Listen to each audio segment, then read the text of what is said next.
Voilà, je pense qu'on va pouvoir commencer, si le live a été lancé.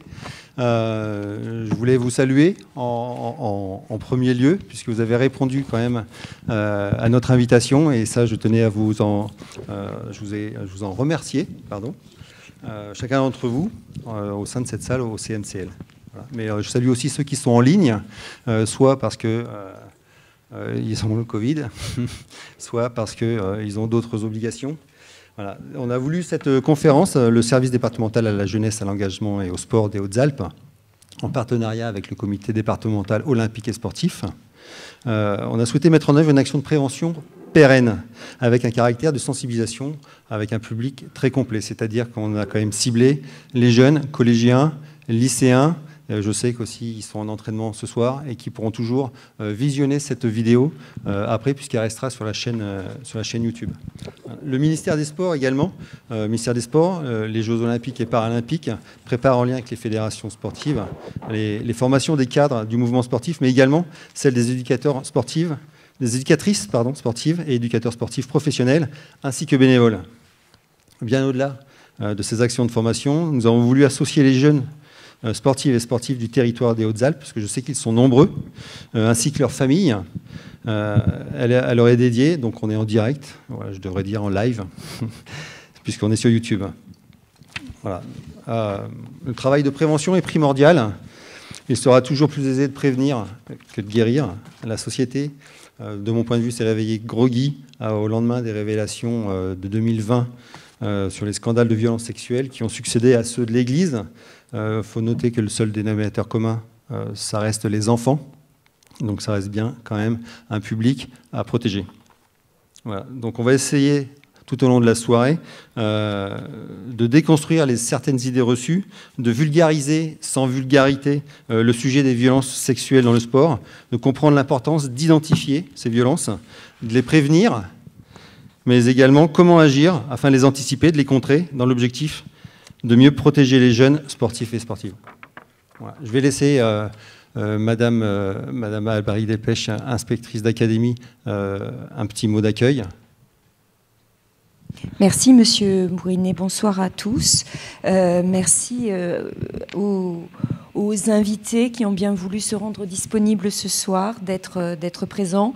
Peut-être on prendra le temps de présenter chacun dans leur expertise de la situation, en tout cas de leur connaissance de ce qu'on appelle les violences sexuelles dans le sport. Quand M. Bourinet est venu me voir pour que nous puissions organiser cette soirée, j'étais évidemment tout de suite partante parce que je crois qu'elle a une vertu pédagogique pour les adultes et pour les enfants, pour les jeunes.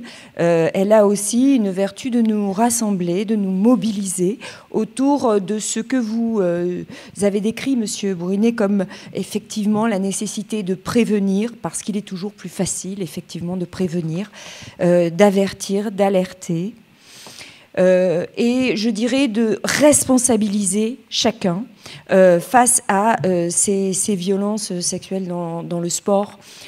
Violence pour, bien sûr, ces jeunes qui ont une confiance aveugle dans leurs professeurs, dans leurs éducateurs sportifs, qui vont développer une connivence très forte parce que, on le sait, le sport pousse nos jeunes, je dirais, dans des situations un peu extrêmes où ils se dépassent constamment et par ce fait-là, ils sont parfois amenés à faire une très très grande confiance à ceux qui les encadrent. Et c'est dans ces moments-là, dans ces moments de vulnérabilité où ils ont perdu, où ils ont un tournoi difficile, où il y a énormément de stress, que ces enfants sont extrêmement vulnérables et peuvent être amenés à ne pas se rendre compte que l'adulte abuse, que l'adulte est en position d'emprise emprise psychologique d'abord, puis qui peut tourner sur une emprise forcée vers des violences sexuelles. Ces moments-là ont été décrits par des films, par des romans, par des articles de journaux, par la situation évidemment de Sarah Abitbol, mais pour une Sarah Abitbol qui décrit ce qu'elle a vécu, il y a combien d'autres enfants qui n'auront pas parlé, qui n'auront rien dit, qui auront caché par souci de ne pas faire du mal, de ne pas casser finalement leur carrière de sportif, ou qui n'auront pas voulu faire de la peine à leurs parents, par exemple, qui ont confié leur enfant à cet éducateur ou à cette équipe. Bref, toutes ces situations, vous les connaissez, vous en avez entendu parler, et on se dit, oh mais oui, mais là, ça n'est pas le cas dans ce club, ça n'est pas le cas dans cette fédération, ça n'est pas le cas dans cette situation, et pourtant ça existe, voilà. Ça existe. Alors l'éducation nationale est bien placée pour savoir que ça existe et que, eh bien, il faut toujours que nous soyons à la fois dans une grande vigilance vis-à-vis de ça, mais aussi faire le contradictoire, parce que, bien sûr, il peut y avoir des situations où il y a des fausses accusations. Je crois que c'est ce soir que tout cela sera bien expliqué, bien, je dirais, présenté par nos invités, et donc je n'irai pas beaucoup plus loin, seulement dire que je remercie Monsieur Bourrinet et tout le service d'avoir organisé ce temps d'échange,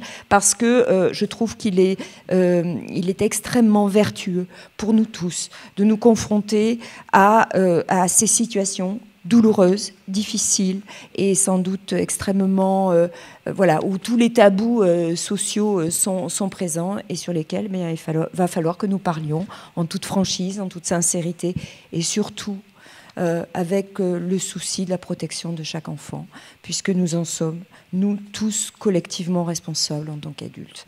Merci à tous ceux qui sont là ce soir et je laisse M. Bourrinet peut-être présenter les invités. Merci Madame l'inspectrice d'académie. Alors, j'ai fait un choix d'invités qui me permet justement d'aborder le sport sereinement.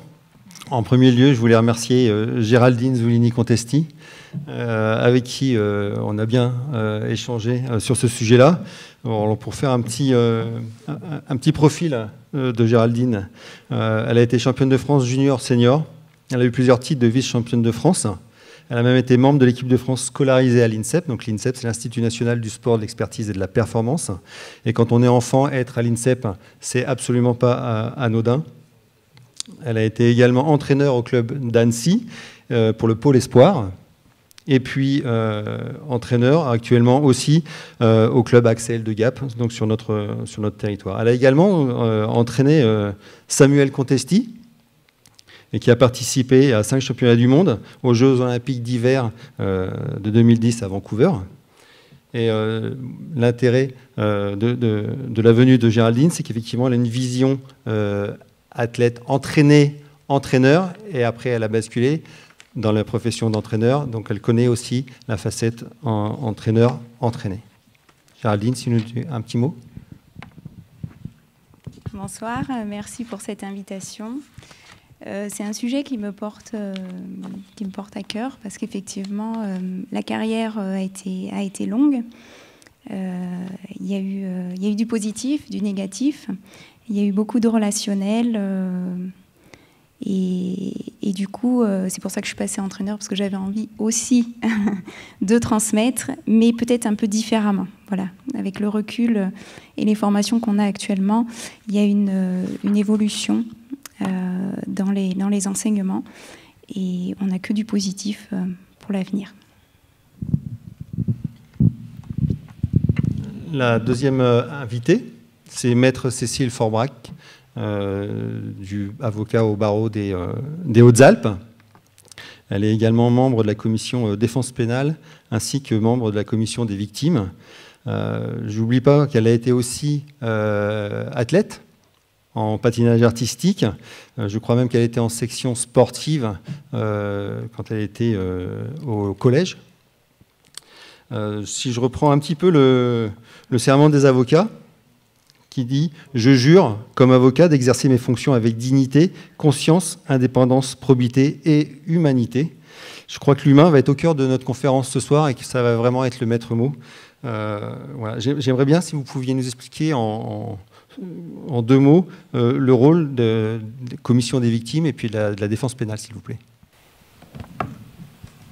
Bonsoir à tous. Merci avant tout de m'avoir invité à cette conférence. En tant qu'avocat, c'est en effet un sujet auquel j'ai été confrontée dans plusieurs dossiers, donc qui est important aussi pour moi dans ma carrière professionnelle.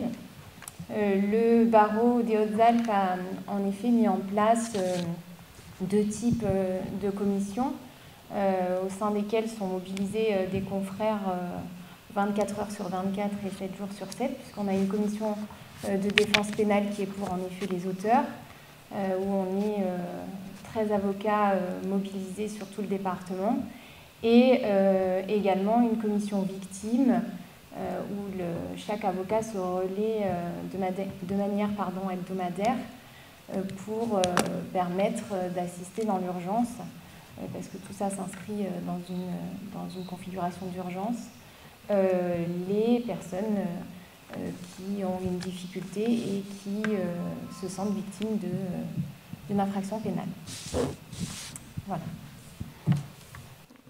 Et le 3e invité, c'est M. Florent Crouy, procureur de la République près du tribunal judiciaire de Gap. Vous avez été nommé par décret le 30 septembre 2019 pour reparler un petit peu de l'aspect sportif. Je sais depuis très peu de temps que vous avez quand même une petite carrière de footballeur. Il n'y a pas longtemps que j'ai appris. Par contre, je voulais noter un fait remarquable. Vous avez fait le Tour du Queyras en juillet 2020. Et je salue la performance puisque c'est 116 km, 7500 mètres de dénivelé et 28 heures, un peu plus de 28 heures de course à pied et une rencontre aussi avec 3 patous, si je ne me trompe pas. Ça tombe bien, quand on court depuis 28 heures, c'est toujours sympathique. J'aurais souhaité que vous me fassiez une petite introduction sur pour les jeunes qui nous regardent avec leurs parents, le rôle du procureur de la République et puis l'objet de l'action publique. Merci de l'invitation. Le procureur de la République, c'est d'abord le défenseur des intérêts de la société. Contrairement à l'avocat, et notre binôme pourra fonctionner parfaitement ce soir, c'est que l'avocat, il défend une partie. Le procureur de la République, il défend les intérêts de la société et il veille à l'application et au respect de la loi pénale. C'est celui qui dirige les enquêtes judiciaires. À partir du moment où une enquête est ouverte, c'est lui qui va donner des instructions aux services de police et de gendarmerie qui sont chargés d'accomplir les actes de l'enquête. Et à l'issue des investigations, c'est celui qui va décider de l'orientation de la procédure, un renvoi devant une juridiction au jugement si les faits sont constitués, ou parfois, et on en parlera tout à l'heure, et malheureusement aussi parfois des classements sans suite lorsqu'on n'a pas réussi à établir la preuve des faits. Ça, c'est le quotidien d'un procureur de la République. Et l'action publique, elle peut bien évidemment être diligentée par les parties, mais c'est le procureur de la République qui en est maître. Merci. Alors maintenant, on va voir le docteur Mathieu Lacambre. Je vais essayer d'agrandir l'image. Alors, il devait être en présentiel et il a eu une urgence médicale à gérer. Et on va essayer de le rebasculer de l'autre côté. Donc là, on a fait une organisation Zoom extrêmement rapide.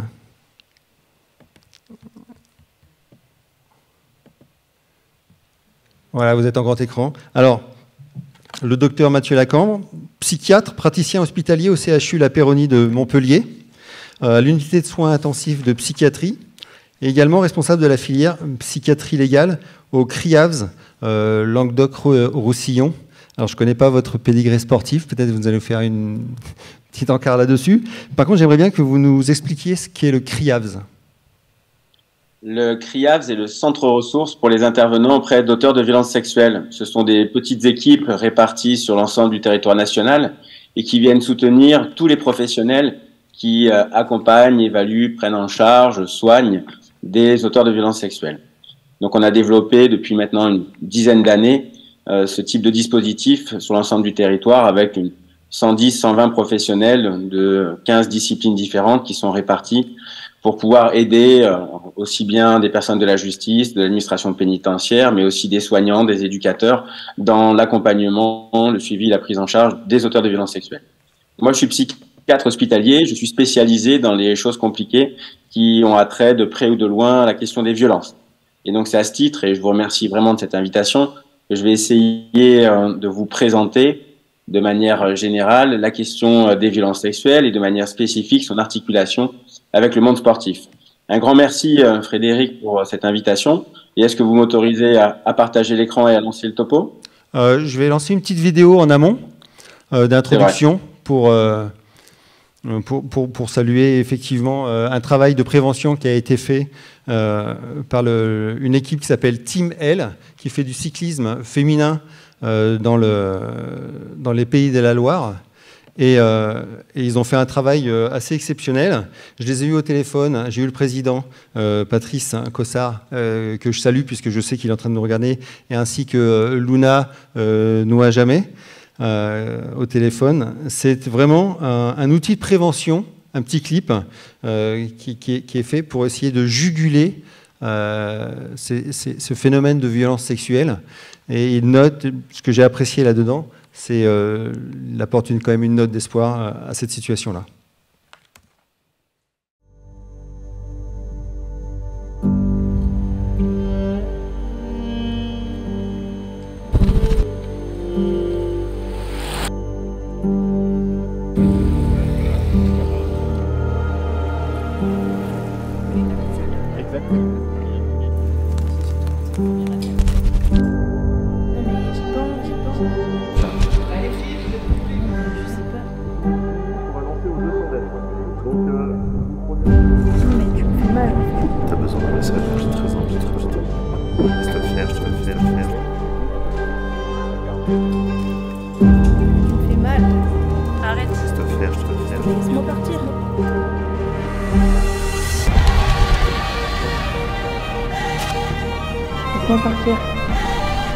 C'est bien que tu mets la main ici.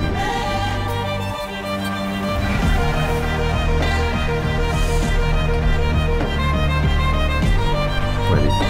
Laisse-moi partir. Vas-y, allez, vas-y.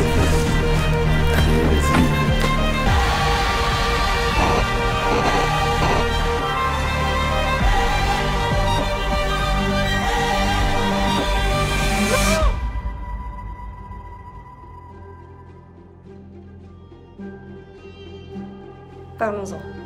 Parlez-en. Parlez-en. Parlez-en. Parlez-en. Parlez-en. Parlez-en. Parlez-en. Osons briser les tabous.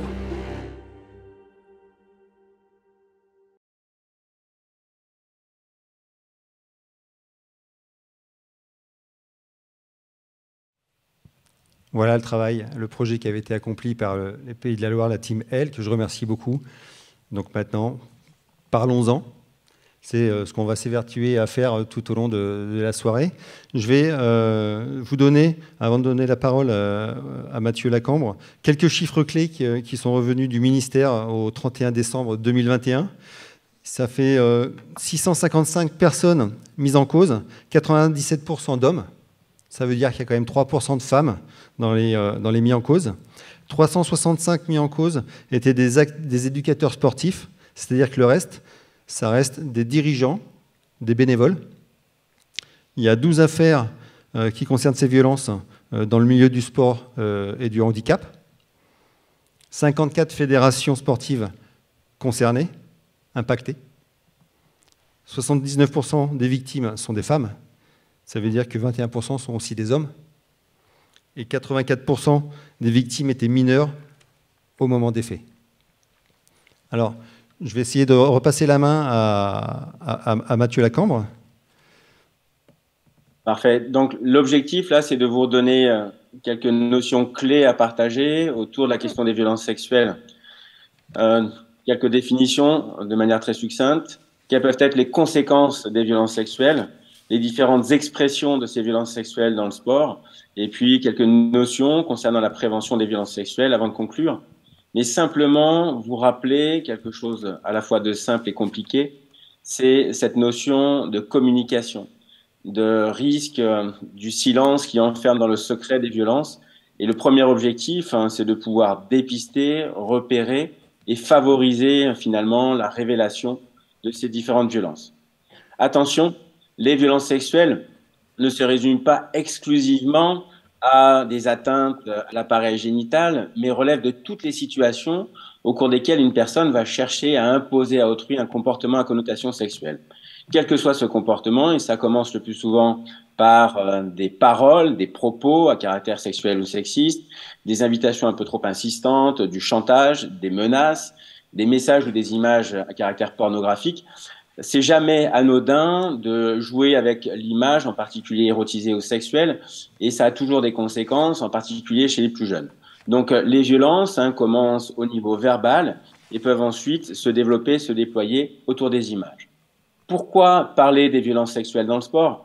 Parce que le sport, comme le rappelait le CIO il y a longtemps, c'est le bouleversement des normes. Et quand on parle de vie affective et sexuelle avec des adolescents et qu'on construit ce nuage de mots, on va repérer un certain nombre de concepts qui sont communs à la fois au monde du sport et aussi à la question du développement psychosexuel et affectif d'un adolescent. Donc la question de la rencontre, la question du corps, la question de l'intimité, mais aussi la question de la performance, la question du consentement, qui dans le sport seront des concepts qui vont être éprouvés et qui vont être dépassés. Donc attention, il y a superposition à la fois dans la pratique sportive et dans l'accès au champ de la sexualité à des notions et des concepts. Pourquoi est-ce qu'on parle autant des violences sexuelles? Parce qu'elles ont des conséquences majeures sur le développement psychosexuel et affectif de l'enfant. Frédéric Bourinet vous rappelez des stats, mais c'est très fréquent. Et depuis la mise en place de la cellule ministérielle en charge de traiter les signalements, 2020, 200 signalements, 2021, 400, 2022, 600, 650. Et donc, du coup, plus on propose un espace pour déposer la parole, plus, heureusement, les victimes s'en saisissent. Conséquence sur les victimes, c'est le risque de développer des troubles psychiatriques, avec en particulier des conduites suicidaires et une corrélation, vous le voyez ici en bas à droite, entre les violences subies, plus elles sont subies jeunes, et plus elles sont répétées, plus il y aura un risque de développer des troubles psychiatriques et des conduites suicidaires. Mais on retrouve à l'adolescence des troubles des conduites alimentaires, anorexie, boulimie, des conduites à risque, des consommations de stupéfiants, des addictions, et donc une forme de destruction finalement liée à l'agression sexuelle qui a été subie et qui va détruire une partie du narcissisme du sujet. Ces violences sexuelles, elles s'expriment de différentes manières et je vous fais un petit focus en fonction de l'âge pour que vous puissiez repérer finalement ce qui serait de l'ordre du normal au sens de la moyenne, ce qui devrait attirer l'attention et ce qui relève directement d'une intervention proactive pour protéger la victime et mettre fin aux violences. D'abord, parlons de sexualité harmonieuse, en évitant la confusion autour de la sexualité infantile, qui consiste le plus souvent pour des adultes de penser que les enfants peuvent avoir des relations sexuelles entre eux ou avec des adultes. C'est tout à fait faux. Nous avons des étapes et nous franchissons tous, depuis petit, des étapes du développement avec quelque chose de jeux exploratoires sexuels qui vont émerger entre 4, 6 jusqu'à 7 ans pour découvrir la différence finalement des corps. Et dans ces jeux exploratoires sexuels, il y a une différence d'âge acceptable de quelques semaines, quelques mois entre les enfants. Les deux enfants sont d'accord. C'est assez rigolo, on va jouer ensemble, il y a une notion de confiance, de respect, il n'y a pas de culpabilité et ça s'arrête lors de la présence des adultes. Donc ça, c'est le développement sexuel harmonieux, c'est quand on joue au docteur, au papa et à la maman, etc., entre enfants du même âge. Ensuite, avant 12 ans, on identifie ce qu'on appelle des comportements sexuels problématiques qui vont être une source de violences sexuelles, le plus souvent agies, j'allais dire un peu malgré l'enfant, avec une différence d'âge plus importante entre l'enfant qui a des comportements sexuels problématiques et des potentielles victimes. Par exemple, un garçon de 8-9 ans qui va proposer des jeux exploratoires avec des petites filles de 5-6 ans, c'est un problème. Des comportements sexuels qui ne sont pas en adéquation avec l'âge, des enfants qui vont simuler des relations sexuelles vues par exemple sur des films pornographiques. Il s'agit d'une exposition inadaptée, inappropriée à une sexualité. C'est une forme de violence que cette exposition. Des notions de secret, de chantage, l'enfant qui va imposer à l'autre enfant finalement d'être maintenu dans le silence, des coercitions, et puis quelque chose d'un sentiment très désagréable. Donc ça, c'est l'ensemble des comportements sexuels problématiques qui vont se jouer entre mineurs. Sachez qu'aujourd'hui en France, au moins 40% des agressions sexuelles sur mineurs judiciarisées sont le fait de mineurs. Donc les mineurs entre eux peuvent être à l'origine de violences sexuelles. Enfin, les agressions sexuelles, une différence d'âge importante, un abus, des coercitions, de la contrainte, du chantage, ça va répondre à des besoins immédiats de l'agresseur et ça va susciter systématiquement des émotions désagréables chez la victime. Donc attention, c'est 3 niveaux. Feu vert, jeu exploratoire sexuel harmonieux. Orange, les comportements sexuels problématiques avant 12 ans. Et ensuite, des agressions sexuelles. Chez l'adolescent, c'est encore plus simple. Il y a un intérêt pour la sexualité et pour découvrir et entrer dans une sexualité active avec des discussions entre pairs, des allusions, mais sans violence, des relations sexuelles avec consentement mutuel, on reparlera du consentement, éventuellement l'entrée dans la sexualité autour de la masturbation. Certains comportements nécessitent une surveillance lorsqu'il y a un envahissement dans le discours et dans les comportements d'images, de propos obscènes, lorsqu'il y a une rupture de l'intimité avec une violation de l'espace des autres, entrer dans la salle de bain alors que quelqu'un prend sa douche et que c'était pas attendu, et une combinaison de sexualité et d'agressivité de manière très très proactive, faire du rentre-dedans, c'est pas toléré, zone grise du consentement, on va en parler, et enfin des comportements isolés, d'exhibition, le plus souvent de personnes de sexe masculin, qui vont avoir tendance comme ça à montrer leur sexe à quelqu'un qui n'en veut pas. Certains comportements nécessitent l'intervention d'un professionnel, en particulier chez de jeunes préadolescents, 13-14 ans, avec des comportements sexuels explicites, en référence le plus souvent à la pornographie, des comportements qui vont entraîner une dégradation de l'image des autres, en particulier sur les réseaux sociaux, une humiliation, le fait de se tripoter en permanence, en se stimulant, ou en allant chercher l'appareil génital des autres sous couvert d'un touche-pipi ou d'un chabit malencontreux, et enfin des masturbations compulsives, chroniques ou publiques qui peuvent entraîner des exhibitions qui vont être caractérisées éventuellement d'infraction en fonction de l'âge. Donc là, danger, intervention de professionnels, et puis ensuite on passe le stade supérieur avec des appels obscènes et des comportements violents sur Internet, sous couvert de l'anonymat d'Internet, des comportements exhibitionnistes, des agressions et des viols avec des agressions sexuelles et pénétrations, ce qui est un crime, et enfin des abus sexuels. Enfin, il nous faut parler des adultes qui peuvent avoir des comportements inadaptés, qui sont érotisés, qui favorisent l'entrée dans des violences sexuelles. Autour de la notion de confusion des places, dans cette délégation des parents auprès du coach responsable du mineur qui va l'emmener en championnat, droite à gauche et en week-end pour participer à des tournois. Une forme d'exclusivité de la relation entre un adulte et un enfant.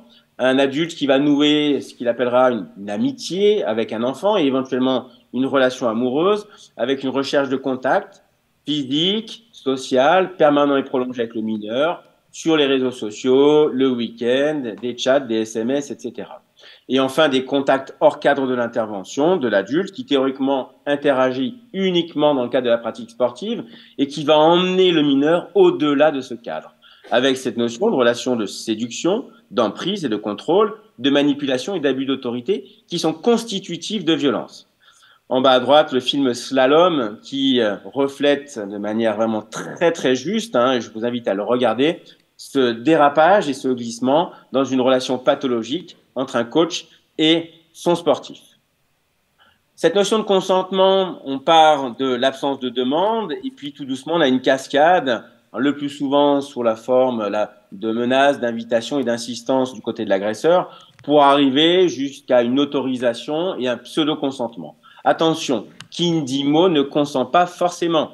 On a aujourd'hui clairement identifié cette zone grise du consentement où des personnes peuvent finalement assentir, autoriser, mais sous la pression, l'accès au corps ou à la sexualité, la génitalité.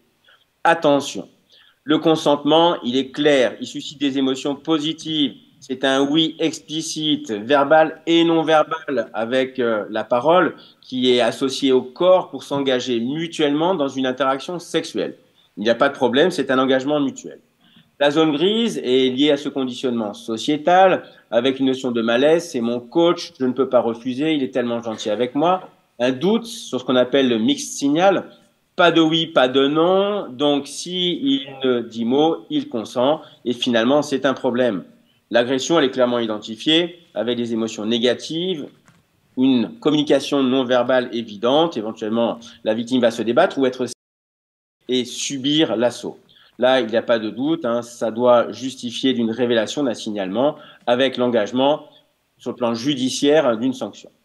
Pour éviter la zone grise de consentement, il s'agit de la règle des 3 C. 1, bien se connaître. Connaître ses désirs, ses fantasmes, ses envies, mais aussi ses limites et jusqu'où on est prêt à aller pour l'autre et surtout dans une capacité anticipée à dire non à quelqu'un qui viendrait insister dans une rupture de continuité de la relation ou dans une forme de viol d'abord de l'intimité et ensuite du corps. Communiquer, 2e C. La communication, elle est d'abord verbale et non verbale. Donc on peut et on doit dire non quand on n'est pas d'accord. Et enfin, le consentement. Celui-ci doit être recueilli de manière verbale, où aujourd'hui on a des supports, des applications qui permettent de s'assurer du consentement et de s'engager ensuite sur la base de ce consentement dans une interaction sexuelle. La prévention, qu'est-ce que c'est?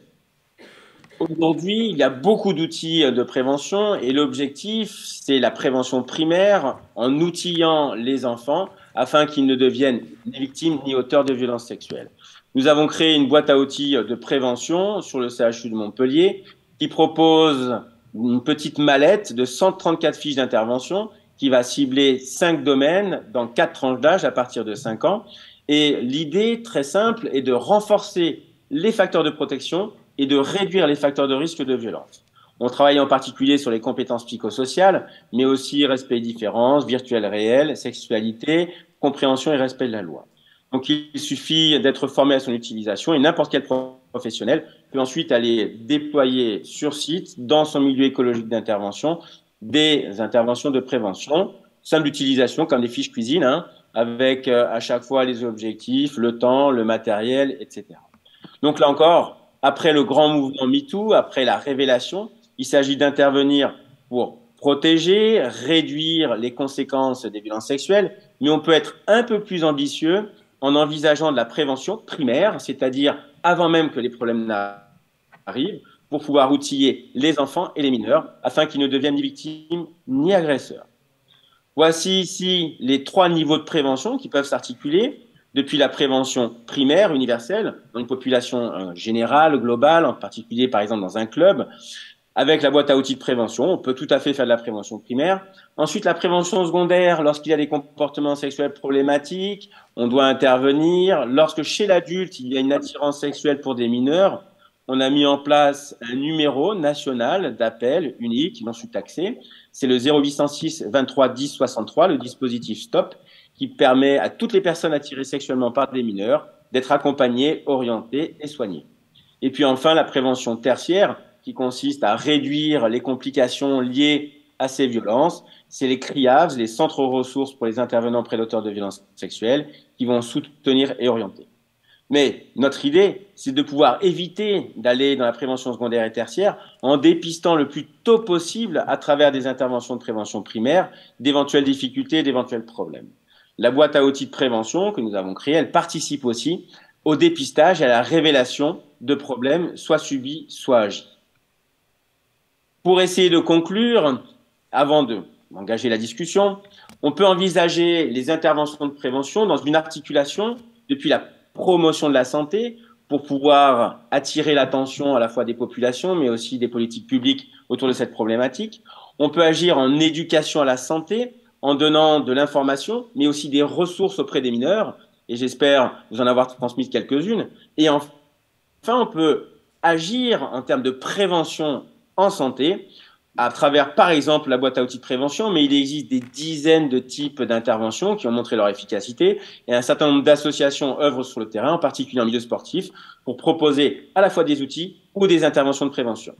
Ces différents niveaux, promotion, éducation et prévention, ne s'excluent pas, au contraire, ils interagissent entre eux dans une complémentarité à construire, en plus dans les valeurs du sport, ce qui paraît tout à fait évident. Là où la guérison est incertaine, la prévention est plus sûre. Le ministère des Sports vous propose un certain nombre de ressources que je vous invite à retourner voir sur leur site. Et vous avez ici un certain nombre de références et d'outils que je mettrai à votre disposition, bien évidemment. Nous avions organisé une conférence sur ce sujet au CRIAVS. Vous retrouverez tout ça sur Internet. Merci beaucoup pour votre attention. On va ensuite échanger. L'objectif, c'est vraiment de vous donner un aperçu, un tour d'horizon. Et on va rester ensemble toute la soirée pour pouvoir discuter de ces différentes notions.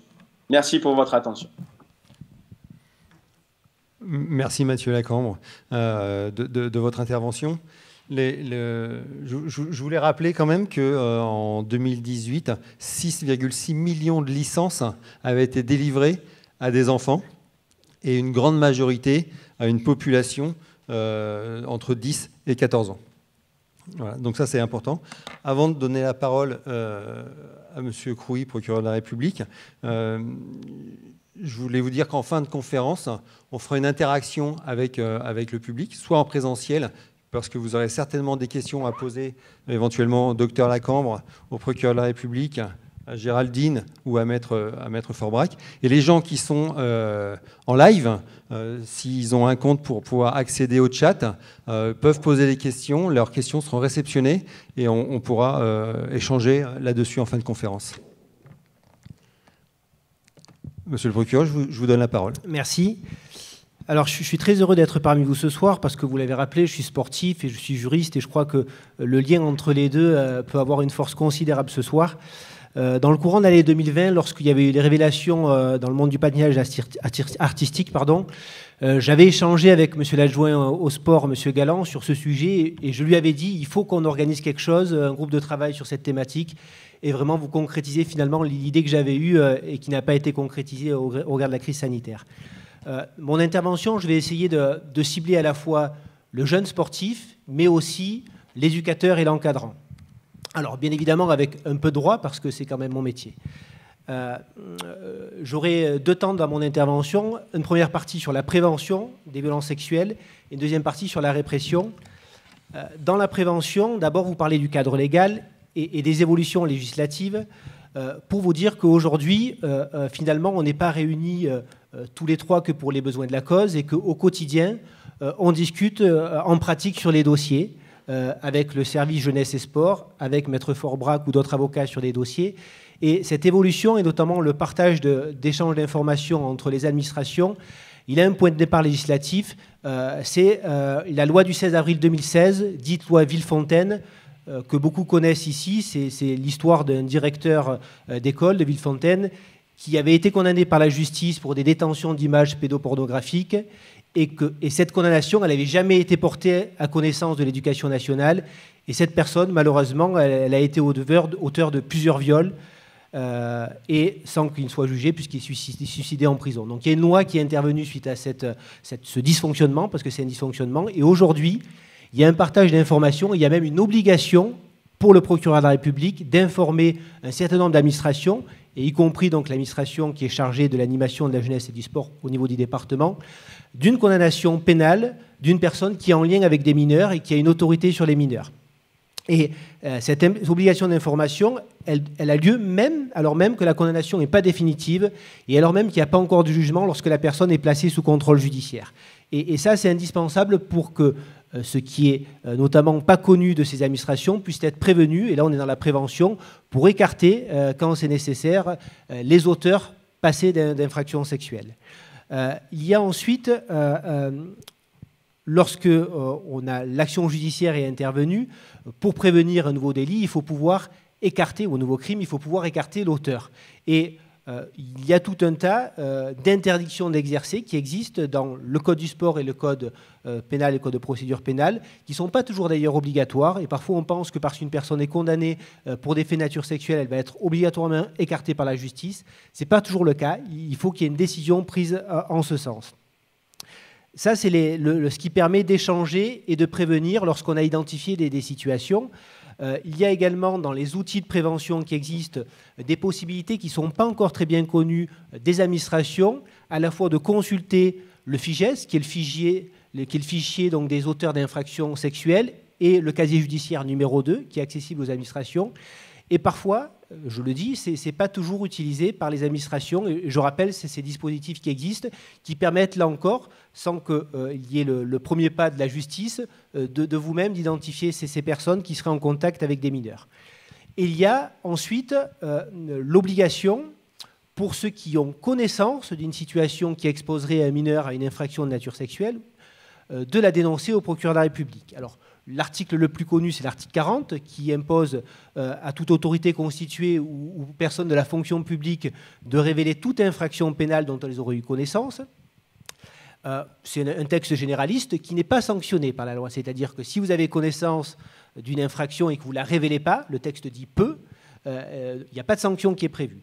Par contre, lorsque vous avez connaissance d'une infraction commise sur un mineur ou une personne vulnérable, et notamment un crime lorsqu'on a affaire à un viol, là, il y a une obligation, et lorsqu'il n'y a pas de dénonciation à l'autorité judiciaire, on peut être poursuivi pénalement, y compris lorsque les personnes sont tenues à un secret. Le secret professionnel, il est prévu et il existe dans la protection, mais on est dérogé au secret lorsqu'on a connaissance de ces faits de cette nature qui sont les faits les plus graves. Et vous avez parlé, M. Bourrinet, en introduction des liens aussi avec l'Église, et en décembre 2019, donc quelques mois après mon arrivée, j'ai signé une convention justement qui permet à l'Église de mieux révéler au procureur de la République des faits de cette nature, et on voit aussi toute l'articulation avec le secret et les exigences de la loi républicaine. Lorsque ces faits sont révélés à l'autorité judiciaire, il va falloir, et c'est l'objectif du procureur de la République, les traiter sur le plan pénal pour parvenir à une répression. Le docteur Lacam, dans son intervention, a précisé qu'un certain nombre de faits de nature sexuelle étaient commis aussi entre mineurs. Et je dois rappeler que la responsabilité pénale du mineur, elle existe qu'à partir du moment où on a l'âge de raison. Le législateur a un petit peu évolué dernièrement et il a fixé une présomption de responsabilité pénale pour les mineurs âgés de 13 ans. Donc à partir de 13 ans, on considère que vous êtes apte à comprendre ce que vous avez fait et on peut diligenter des enquêtes et des poursuites. Dans la définition des violences sexuelles qui a été faite par le docteur Lacabre, on voit bien qu'il y a tout un tas de phénomènes qu'on peut aussi retrouver dans une liste d'infractions pénales. Alors, les plus connus, c'est le viol et l'agression sexuelle. Alors, petite définition, le viol, je vais un peu dans les détails, mais c'est important, c'est un acte de pénétration sexuelle. Et l'agression sexuelle, c'est une atteinte sexuelle, c'est-à-dire un geste de nature sexuelle. Le législateur, là encore, pour mieux réprimer ces faits, il a évolué dernièrement pour tout ce qui est autour de la notion de consentement. Et on voit que c'est inconcepté, le consentement. Et il a considéré, lorsqu'on a une relation sexuelle ou une agression sexuelle entre un majeur et un mineur, lorsque le mineur est âgé de moins de 15 ans et qu'il y a une différence d'au moins 5 ans, que le consentement n'était pas possible. Et à partir de ce moment-là, il n'y a pas besoin de démontrer qu'il y a eu des violences, des menaces ou une surprise pour parvenir à l'acte sexuel. Et ça, c'est une vraie évolution en faveur des victimes. À côté des infractions les plus connues, donc de viol et d'agression sexuelle, on voit aussi que la violence sexuelle, elle peut aussi s'opérer sans qu'il y ait de contact. On pense toujours au contact entre les jeunes ou entre l'adulte et le jeune dans le milieu du sport. Il existe le harcèlement sexuel dans le monde du sport, il existe l'outrage sexiste, il existe le voyeurisme. On voit dans des vestiaires parfois des personnes qui vont essayer de capter ou visualiser des scènes qui portent atteinte à l'intimité. Il y a le revenge porn, c'est-à-dire, c'est un terme juridique anglais, mais qui est la diffusion d'images qui sont prises avec le consentement, parce qu'on a des jeunes qui parfois peuvent consentir à la vidéo, mais consentir à la prise de vidéo, c'est pas consentir à la diffusion. Et la diffusion, elle est aujourd'hui réprimée par la loi. Et on voit que le législateur, finalement, il s'adapte à toutes ces définitions qui ne sont pas juridiques de la violence sexuelle. Lorsque le procureur de la République, il est saisi de ces faits, alors d'abord, il est saisi par la plainte d'une victime, ça peut être la porte d'entrée, par un signalement. Il peut aussi s'auto-saisir lorsque le procureur il entend par divers biais qu'une personne peut être responsable des faits d'atteinte sexuelle ou d'agression sexuelle. Il peut ouvrir une enquête d'initiative. Et le canevas type de l'enquête, il est toujours systématiquement identique. C'est une audition de la victime, souvent lorsqu'elle est mineure, ce qu'on appelle une audition Mélanie, c'est-à-dire une audition filmée avec des gendarmes ou des policiers spécialement formés à l'audition des mineurs, parce que la parole de mineur, elle est fragile, et il faut pouvoir justement que le mineur soit à la fois en confiance dans ce qu'il va pouvoir révéler, mais aussi qu'il comprenne qu'il est face à une autorité et que parole aura des conséquences. Et on va très rapidement arriver à l'audition du mis en cause. Et la vraie difficulté dans ces enquêtes, c'est le moment de la révélation. Et là, s'il y a un message que je peux faire passer ce soir auprès à la fois du jeune public ou des familles qui peuvent être exposées à ces situations, c'est qu'il ne faut jamais garder ça pour soi. C'est-à-dire que le droit, il y a des délais de prescription. Et parfois, la révélation des faits est si tardive qu'il est impossible sur le plan judiciaire d'agir.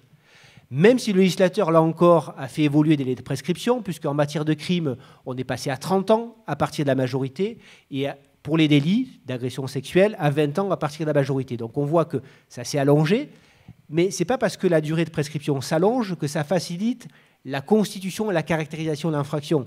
Parce qu'on se rend compte que voilà, la psychologie d'un acte qui est subi, elle est difficile à appréhender et que parfois, bien évidemment, c'est à l'âge adulte qu'on en prend conscience et qu'on le révèle. Mais lorsqu'on le révèle tard, la preuve, elle est difficile. C'est-à-dire que les témoignages, ils n'existent plus. Les traces éventuelles de messages qui ont été échangés entre l'auteur et la victime n'existent plus. Et on va se retrouver avec une parole de la victime qui mérite du crédit, mais qui va se heurter à l'impossibilité de prouver les faits et donc à une impossibilité d'avoir un procès. Et on peut étendre indéfiniment les délais de prescription. Ça peut parfois, et c'est un peu mon regret, donner peut-être de faux espoirs aux victimes lorsque les faits sont révélés tardivement. Donc vraiment une alerte sur cette nécessité de révéler les faits immédiatement.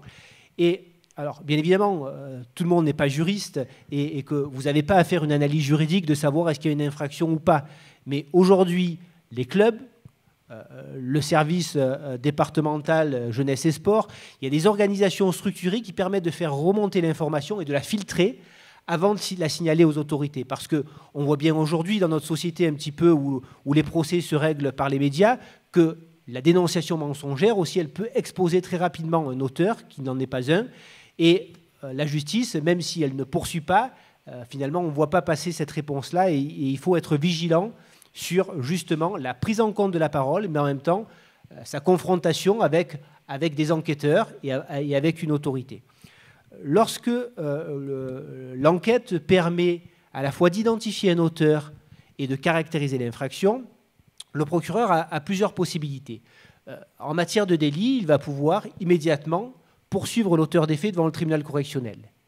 En matière de crime, il sera obligé, le procureur, de saisir un juge d'instruction, ce qui va aussi rallonger les délais d'enquête, mais qui va permettre de mettre un peu plus de contradictoire dans l'enquête, y compris pour l'auteur, avant l'organisation d'un procès, cette fois-ci devant la cour d'assises, jury populaire, ou nouveauté devant la cour, c'est la cour criminelle départementale, c'est une nouveauté qui entre en vigueur au 1er janvier 2023 et qui permet de juger les faits de viol hors juré populaire, parce que sinon c'est le juré populaire pour la cour d'assises. Et le magistrat du ministère public, donc le procureur de la République, lui, à la fois, lorsqu'il réprime, il veut sanctionner l'auteur, mais il protège aussi la victime par tout un panel de sanctions qui permettent, je l'ai dit dans la première partie de mon introduction, d'interdire d'activité et de contact avec les mineurs l'auteur des faits, et bien évidemment avec des peines d'emprisonnement lorsque les faits sont les plus graves. Donc voilà un petit peu l'articulation entre la révélation des faits, l'enquête, le procès et la sanction, qui doit permettre, encore une fois, dans une société démocratique, une société de droit, d'avoir une enquête, d'avoir aussi une présomption d'innocence, mais aussi d'accorder une vraie crédibilité à la victime lorsque celle-ci est exposée à ce type de fait. Merci beaucoup, monsieur le procureur, de cet éclairage. Je voulais apporter un éclairage souvent que les gens oublient avant de vous donner la parole, maître. C'est le rôle de police administrative que peuvent avoir les agents de l'État qui sont jeunesse et sport, puisque ça c'est un terme qui parle à tout le monde.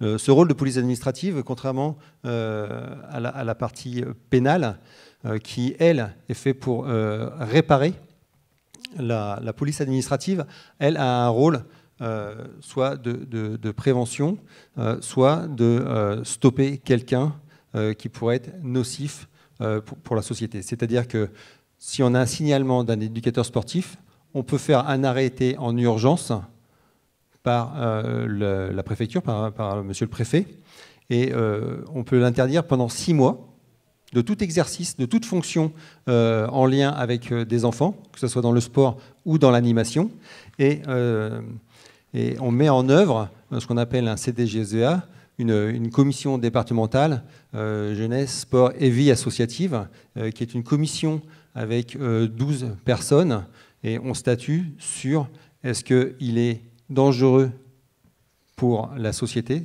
c'est-à-dire des jeunes qui l'encadrent, ou est-ce qu'il ne l'est pas. Voilà. Et contrairement effectivement à la partie pénale où il y a une prescription, et on a déjà eu un dossier de ce type-là dans le service, les faits étaient prescrits. Donc effectivement, pour cette personne qui aurait dû être condamnée, les faits étant prescrits, il n'y a pas eu de sanction à son encontre. En revanche, sur l'enquête administrative, toujours dans cette protection des usagers, on a estimé qu'il n'était pas en capacité, même 35 ans après, d'être en contact avec des jeunes, et on l'a écarté de toute fonction dans le milieu du sport et de l'animation. Ça, c'est un volet souvent que les gens ne prennent pas conscience, surtout les professionnels. On va y revenir à la fin, parce que le ministère, effectivement, travaille beaucoup en ce moment sur ce volet de formation de ces cadres, sur cette histoire de police administrative. Alors, Maître Forbrac, j'aimerais bien qu'on revienne un petit peu sur cette notion de consentement qui génère des interrogations. Est-ce que le législateur a stipulé là-dessus? Alors, la question piège. Parce que dans la question piège, parce que le consentement n'est pas défini juridiquement, c'est-à-dire dans les infractions pénales qui ont été citées par le procureur de la République. Il faut savoir qu'il y a une classification. Le viol est un crime. Les agressions sexuelles, les atteintes sexuelles, le harcèlement sexuel est un délit. Donc on n'est quand même pas sur le même type de procédure. Et le législateur a défini, en excluant ce qui n'était pas le consentement, finalement, puisque doit être caractérisé la menace, la contrainte, la surprise ou la violence. Donc on n'a pas de définition juridique du consentement. On le définit en disant ce qui n'est pas consentement, sachant que, notamment sur les atteintes, par rapport à ce que disait Monsieur le procureur, sur les atteintes sexuelles, parce qu'on a souvent entendu parler dans les médias, alors moi j'aime pas trop cette notion-là, mais ça c'est très personnel, de cette majorité sexuelle, puisque c'est un débat qui a eu lieu au niveau du législateur, ce qui est juridiquement peut-être un petit peu gênant, parce qu'on est majeur à partir du moment où on a 18 ans. Le législateur a fait une présomption de non-consentement. C'est ce que disait le procureur, où on estime en effet qu'en dessous, les enfants de moins de 15 ans n'ont par définition pas la capacité, et c'est pour ça qu'ils n'exigent pas la menace, la contrainte, la violence. J'en ai oublié un. Menace, contrainte, violence, à chaque fois j'en oublie un. Surprise, merci. Ces éléments-là pour caractériser l'infraction, puisque la notion d'atteinte sexuelle est caractérisée à partir du moment où il y a un geste de nature sexuelle. Voilà pour ce point-là. Je vais rebondir sur peut-être moi, comment j'interviens en tant qu'avocat. C'est vrai que quand j'entendais la vidéo que vous avez que vous avez diffusée, où on prône parlons-en, je pense que c'est extrêmement important, et ça m'a rappelé mon sujet de grand oral lorsque j'ai passé le concours d'avocat, c'était le silence.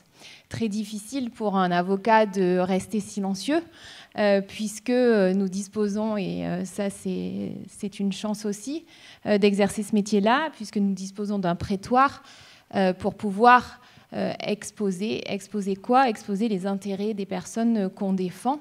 C'est la différence aussi avec le procureur de la République, qui est là dans les intérêts de la société. Notre lieu de travail et notre cabinet d'avocats, et dans ce lieu-là, la parole, elle est libre. Nous, on intervient en qualité d'avocat, malheureusement, souvent quand l'infraction est commise, ou en tout cas quand la caractérisation de l'infraction pénale dans les différentes infractions pénales qu'il peut y avoir, lorsqu'elle pose question.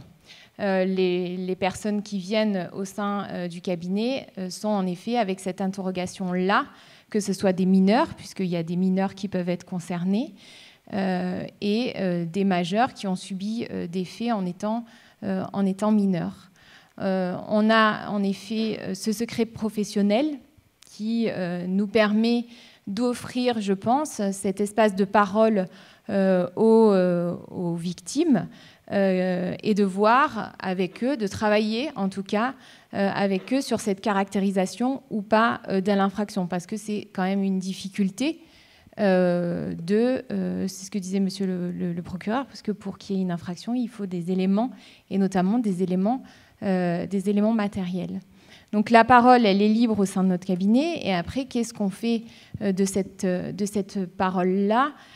C'est un travail d'accompagnement, vraiment, pour l'avocat, puisque avec les éléments juridiques et avec les éléments humains, on essaye d'aborder les choses pour les accompagner, parce qu'il est évident que le système juridique et le système judiciaire, plus exactement, est extrêmement compliqué, puisque je vous ai dit qu'une infraction pénale de nature sexuelle pouvait être un crime. Donc l'avocat intervient au cours des auditions de la victime, au cours de l'instruction, avec une première partie qui est la constitution de partie civile. Et ça, c'est toujours une grosse étape pour la personne qui dénonce des faits. Donc ça, c'est en matière de viol. Et après, on est dans l'accompagnement au cours des auditions, des confrontations devant le juge d'instruction. Et c'est vraiment cet accompagnement-là jusqu'au procès, avec parfois, le procureur le disait à juste titre, parfois en effet des déceptions, parce que peut-être qu'on attend trop de la justice aussi, c'est un débat, mais parce que les éléments ne sont pas matériellement prouvables, parce qu'il y a cette histoire de prescription. Donc il peut y avoir une certaine déception.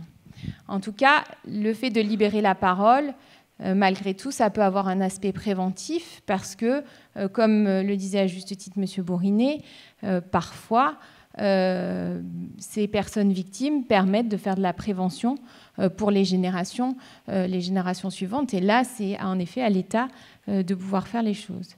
Au niveau de l'enquête pénale pure, maintenant, le législateur, il permet quand même, et ça, il faut le savoir, parce que souvent, les victimes sont seules à déposer plainte, et c'est extrêmement difficile, même si les gendarmes sont de plus en plus formés. Et en tout cas, il n'y a pas le même lien de confiance, puisque nos clients, par définition, les personnes qu'on représente, sont censés, du moins, avoir confiance en nous. Et aujourd'hui, le législateur permet à l'avocat d'accompagner la victime au commissariat pour déposer la première plainte qui va en effet enclencher ce que j'appelle la machine judiciaire. Il y a aussi les éducateurs qui sont, ça, faut pas les oublier, qui sont en effet confrontés parce qu'aujourd'hui, les enfants, je pense à un dossier justement, ont plusieurs activités. Ils peuvent faire de l'escalade et du ski, par exemple. Et c'est vrai que cette particularité quand même du sport, pour l'avoir vécu aussi en tant qu'enfant, c'est qu'on a un lien avec notre entraîneur, mais Géraldine, elle va beaucoup plus en parler, qui est assez particulier, puisque c'est quelqu'un qui a une autorité sur le mineur, dans la mesure où on a une discipline sportive à intégrer, avec des règles, avec un certain nombre de choses à enseigner. Et à la fois, c'est quelqu'un qui porte énormément de bienveillance, parce que, et en qui on a confiance, enfin c'est souvent ce qui ressort aussi moi des mineurs que j'ai pu assister. Voilà, j'ai confiance en lui. Est-ce que c'est normal ce qui se passe? Du coup, on perd cette notion de ce qui est normal. Ça, c'est toujours la question des enfants que je peux assister. Est-ce que c'est normal? Parce que, en effet, les limites sont parfois très très floues, parce qu'il y a ce lien de confiance avec l'entraîneur sportif qui permet, cette confiance en tout cas, permet de pouvoir explorer les capacités sportives. Donc c'est toute cette ambiguïté-là. Et c'est vrai que les éducateurs sportifs peuvent être recueillir, c'est aussi un espace de parole, recueillir des faits qui sont dénoncés par des mineurs du fait d'un autre éducateur sportif. Et là, il est vrai que c'est l'avantage d'avoir cette pluridisciplinarité. Moi, je trouve que c'est très, très important, parce que je pense à ce dossier-là, où la personne donc, a recueilli cette parole, a fait une enquête, a sollicité Jeunesse et Sport. Il y a une enquête administrative qui a été réalisée, et qui a conduit à un article 40. Donc, ça a été vraiment suivi. Le procureur a fait une enquête pénale qui a abouti à un classement sans suite. Et c'est là aussi où parfois c'est un peu difficile de parler, c'est que cet éducateur a été poursuivi pour des faits de dénonciation calomnieuse. Donc, juridiquement, la dénonciation calomnieuse aussi, elle est très, très encadrée. Et en tant qu'éducateur, n'ayez pas peur de la dénonciation calomnieuse. Ça, c'est le message qu'il faut faire passer à partir du moment où, puisque pour finir l'histoire, parce que le dossier il a été plaidé et jugé, la personne a été relaxée et elle a obtenu des dommages et intérêts pour avoir été l'éducateur, pour avoir été traduit en justice par cet autre éducateur. Mais à partir du moment où on suit ce cursus, en effet, de jeunesse et sport qui est quand même très présent, en tout cas dans le département, de la chance qu'on a d'avoir aussi un procureur de la République avec qui on peut échanger, le cursus, il se fait de manière très constructive et ça, c'est particulièrement important. Je voulais rebondir sur un mot que vous avez utilisé à plusieurs reprises, le mot accompagnement. Il me semble important, puisque bien loin de nous l'idée de jeter l'opprobre sur les éducateurs sportifs, qui sont d'ailleurs pour nous des personnes essentielles, qui eux vraiment œuvrent pour le développement de l'enfant, de le développement personnel, bien au-delà du développement sportif. On a une chose qui n'a pas été mise en lumière, c'est qu'avec la crise du Covid, il y a eu un accroissement des violences intrafamiliales, et l'éducateur sportif, lui, peut recevoir effectivement la parole là-dessus. Et j'aimerais bien, si vous m'autorisez, que vous fassiez un petit aparté sur ce qu'on peut définir comme une personne ressource. Alors, c'est vrai que je ne sais pas si je vais avoir une définition convenable. En tout cas, pour avoir eu des dossiers où des mineurs étaient concernés, où des enfants viennent au sein du cabinet pour exposer certaines choses, une personne ressource, c'est vraiment pour un enfant, mais peut-être Monsieur Lacambe saura peut-être plus le définir au niveau psychiatrie, mais c'est un socle sur lequel on peut s'appuyer, qui permet de faire confiance. Nous, en tant qu'avocats, et ça c'est aussi très important pour les personnes qui nous mandatent, on a quand même ce secret professionnel-là qui permet d'éviter que ça soit diffusé, et on respecte cette parole-là. Donc un éducateur peut être une personne ressource, un avocat peut être une personne ressource pour les mineurs comme pour les majeurs. Merci beaucoup de cet éclairage. J'aurais une question en fait pour le docteur Mathieu Lacambre. On a parlé effectivement que l'agresseur pouvait être un homme, l'agresseur pouvait être aussi une femme, il pouvait être aussi un équipier, mais on peut aussi avoir une personne qui a des pulsions, mais qui n'est pas passée à l'acte, y compris chez les adolescents. il peut être adolescent, avoir 15 ans et avoir des envies soit de petits garçons, soit de petites filles, mais qui vivent très certainement un mal-être. Et j'aimerais bien qu'on aborde un petit peu le sujet et ce qui peut être mis en œuvre pour ces personnes-là. Alors, chaque situation est particulière, mais la première étape, c'est de réaliser une évaluation qui soit la plus précise possible. On a évoqué un numéro d'appel unique, là, le 0806 23 10 63, mais les CRIAVS proposent aussi des orientations. Et la première étape consiste vraiment, j'allais dire, à faire le diagnostic. Et ensuite, sur la base de diagnostic, on va proposer une orientation.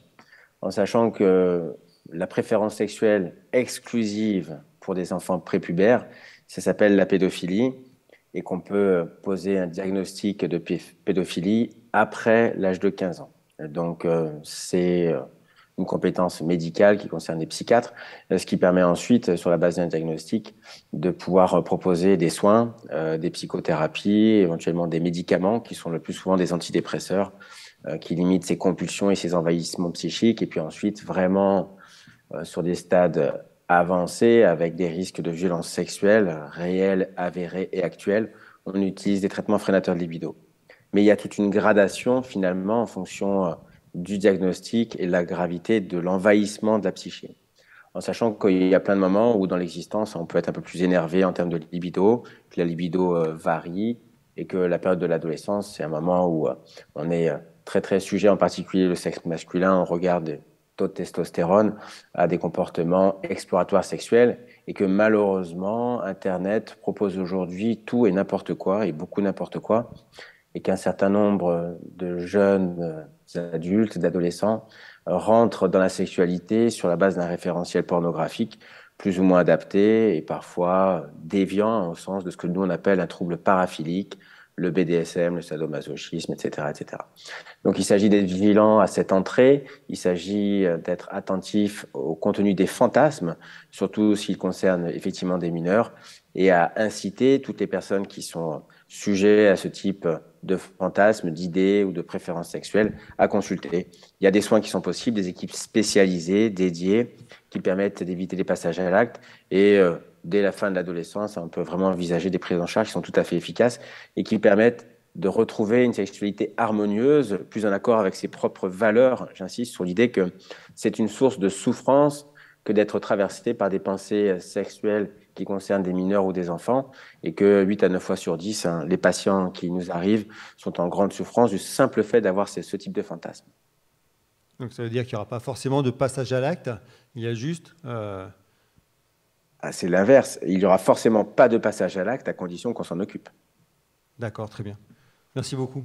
J'avais demandé effectivement à Géraldine de venir parce qu'il me semblait important, au-delà de ces différents aspects techniques de la problématique des violences sexuelles, qui sont des violences à caractère sexuel et ou sexiste, voilà, pour être plus précis dans la définition. Hein. Le sexisme aussi, c'est une violence.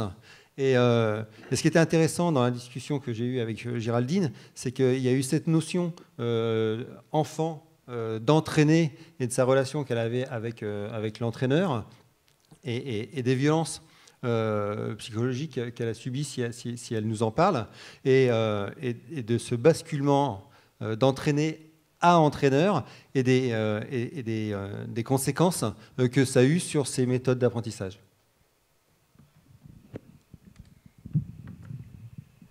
Oui, effectivement. Alors, je vais avoir la double casquette, hein.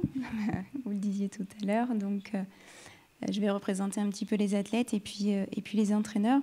Alors, pour moi, athlète-entraîneur, deux statuts, mais qui sont liés dans une relation indissociable. L'un ne va pas sans l'autre. Il n'y a pas d'élève sans professeur. Il n'y a pas d'entraîneur sans élève.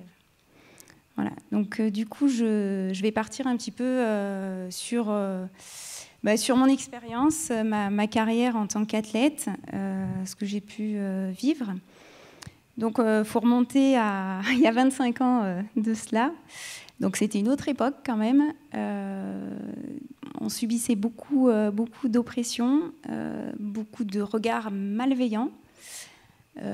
Effectivement, des mains qui se posent sur le corps parce qu'on est un sport où on a besoin d'avoir beaucoup de sensations de placement au niveau des épaules, au niveau du bassin, au niveau des jambes. Et donc, effectivement, ces mains qui se posent, eh bien, ça nous est imposé. Voilà. À aucun moment, à cette époque, on nous demandait « Est-ce que je peux te faire ressentir des choses parce qu'on a besoin d'avancer dans la discipline, donc j'ai besoin de te montrer vraiment ce qu'on a besoin d'avoir au niveau de la posture. » Je reviens sur le regard, parce que c'est très malsain, en fait.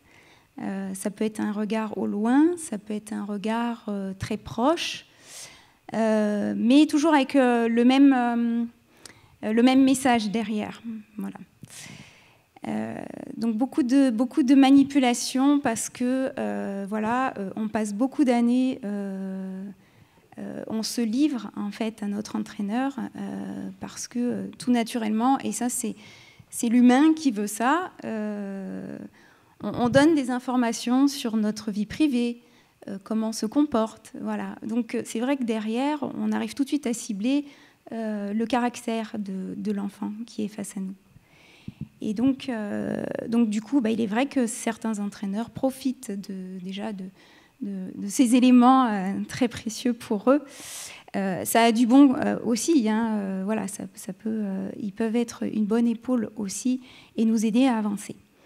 Voilà, donc une autre époque, parce qu'effectivement, voilà, pour les parents, enfin de ce que j'ai vécu, hein, après c'est mon expérience familiale aussi, pour moi, mes parents avaient vraiment confiance qu'aux entraîneurs. Et pour eux, l'entraîneur avait toujours raison. Voilà, il n'y avait pas ce droit de parole à l'enfant. Donc c'était un petit peu problématique, beaucoup de frustration aussi, hein, parce que quand on grandit, on ne comprend pas pourquoi notre parent va prendre plutôt la défense de l'entraîneur et pas de son propre enfant. Donc beaucoup de violences psychologiques, physiques, voilà. Sur certaines parties du corps. Heureusement pour moi, il n'y a jamais eu de dérapage pour aller jusque dans la violence sexuelle à proprement parler, mais autour de moi, dans mon entourage, voilà, dans plusieurs clubs que j'ai côtoyés, effectivement, il y en avait. Donc on a eu des confidences entre patineurs.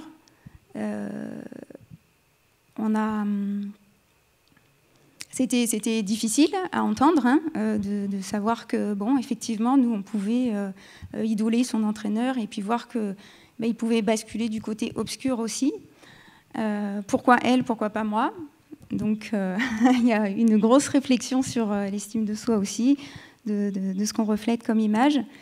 Et puis, finalement, en discutant entre nous, on s'apercevait que c'était dans les mœurs. On se disait, personne ne bouge, personne ne parle, donc ça doit se faire, c'est comme ça. On n'a pas le choix, pour avancer dans notre discipline. Très malsain, parce qu'aussi, à l'époque, on se disait, tiens, un entraîneur femme, en tant que peut-être de sa posture de mère, pouvait prendre notre défense. Non, jamais. À la rigueur, plutôt, elle nous enfonçait. C'était plutôt dans ce sens-là.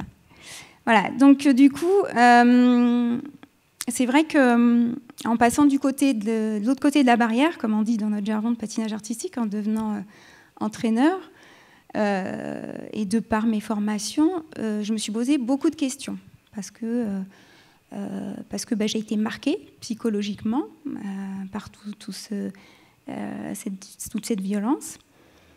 Et du coup, je me suis dit, mais pourquoi l'enfant n'a pas le droit de parole comme ça? C'est pas normal. Même s'il n'a pas 15 ans ou arrive presque à sa majorité, pourquoi il ne peut pas échanger? Non.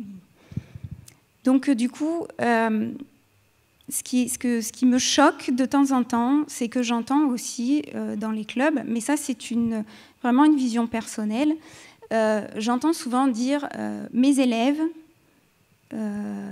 Et ça, le pronom possessif, mes élèves, m'interpelle. Pour moi, un élève n'appartient pas à son entraîneur.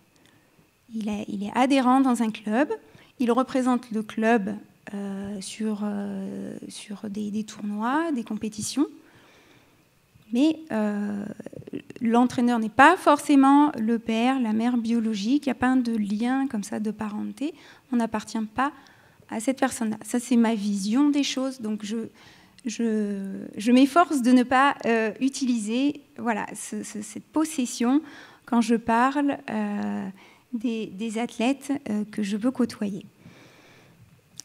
Et puis, donc ce qu'on disait depuis tout à l'heure, c'est vrai que les tabous tombent, le droit de parole existe bien, quel que soit l'âge. Ce que je voulais aussi préciser pour les plus jeunes, c'est qu'effectivement, avec l'explosion des réseaux sociaux, on a du mal à maîtriser son image et du coup, l'estime qu'on a de soi, des images peuvent être détournées, donc sans avoir connaissance de tout ça. Et également, quand on est adolescent, attention aux propos que l'on rapporte, attention aussi également à nos gestes, à nos faits. Parce que j'ai eu, par rapport à mon expérience personnelle en tant qu'entraîneur, voilà, j'ai pu connaître des gens qui avaient fait de faux témoignages, donc qui ont porté vraiment atteinte à d'autres entraîneurs. Et donc, l'adolescent n'a pas conscience de ce qui peut se produire. Il peut détruire la vie d'une personne. Et effectivement, on bascule le problème à l'envers aussi. De temps en temps, les victimes peuvent être les entraîneurs. Voilà, parce que, par exemple, on n'a pas assez regardé son entraîneur par rapport à un autre. Voilà, il y a de la jalousie. Il y a aussi le phénomène de l'amour à sens unique. Une adolescente peut très bien tomber amoureuse de son entraîneur. Et donc, c'est à nous, entraîneurs, de poser ces limites-là. Voilà. Donc, je reviens sur mon expérience professionnelle. J'ai eu, il y a quelques années de cela, une adolescente qui m'a avoué ses sentiments en plein cours. Voilà. Donc, un peu au pied du mur, parce que je n'avais jamais eu ce cas de figure. Donc, j'ai essayé de poser les limites, quitte à moins intervenir par rapport à la pratique, par rapport à la discipline, parce qu'il fallait. Il ne fallait pas qu'on rentre dans un système, ni pour elle, ni pour moi. Il fallait qu'on se prémunisse toutes les deux. Voilà. Après, on est actuellement dans une société où, et dans un pays aussi, je le précise, où on peut agir à différents niveaux. Donc, en tant qu'entraîneur, effectivement, on a ce rôle d'éducateur, d'être bienveillant, on mène à bien nos missions, on les accompagne dans leur développement, mais attention, on respecte bien le cercle familial, on ne devient pas le père, la mère, et on va avoir aussi ce rôle, ces actions de repérage. Justement, parce que si au sein du cocon familial, il y a conflit, il y a des problèmes autres, on peut de temps en temps repérer des problématiques aussi. Et à ce moment-là, on peut en discuter avec les enfants ou proposer à un enfant d'en discuter avec une personne référente, alors qui peut être nommée au sein du club, ou faire appel à une personne à l'extérieur du club et qui deviendrait un médiateur dans le cadre de ces situations-là. Voilà, donc je termine par le fait que, effectivement, nous, en tant qu'entraîneurs, maintenant, on a besoin aussi, comme je reviens un petit peu dessus sur ce mot, de se prémunir, parce que de fausses accusations, analyser nos gestes en permanence, c'est-à-dire demander l'autorisation à chaque fois à un élève de pouvoir apposer ses mains à tel endroit du corps, être en recherche de son consentement, Voilà, alors des fois ça questionne, ça perturbe un peu les enfants parce qu'ils nous disent mais oui, vas-y, il n'y a pas de problème, j'ai confiance. Attention à cette confiance aussi. Donc on est là pour leur expliquer et éduquer un peu dans leur pratique, se dire attention, la vie, c'est pas un monde de bisounours, tu dois être maître de tes décisions. Donc voilà, moi dans ma pratique actuelle, c'est ce que j'utilise. Je recherche le consentement. Je respecte les décisions. Si la personne n'a pas envie, ah tiens, ça peut me mettre la puce à l'oreille. Voilà, je ne veux pas être trop intrusive non plus, mais je reste à l'écoute. Et je voulais remercier le ministère de la Jeunesse et des Sports qui font beaucoup d'actions. Il y a d'autres dispositifs aussi qui existent, qui permettent maintenant de former le corps enseignant. Je serais un petit peu plus en attente peut-être de mettre en place des analyses de la pratique, justement, parce que voilà, on avance dans le temps. Et le cas de figure que j'ai eu avec cette jeune, voilà, j'aurais bien voulu échanger avec des psychologues, peut-être des psychiatres, de la façon dont il faut se comporter. Voilà, c'est un exemple parmi tant d'autres.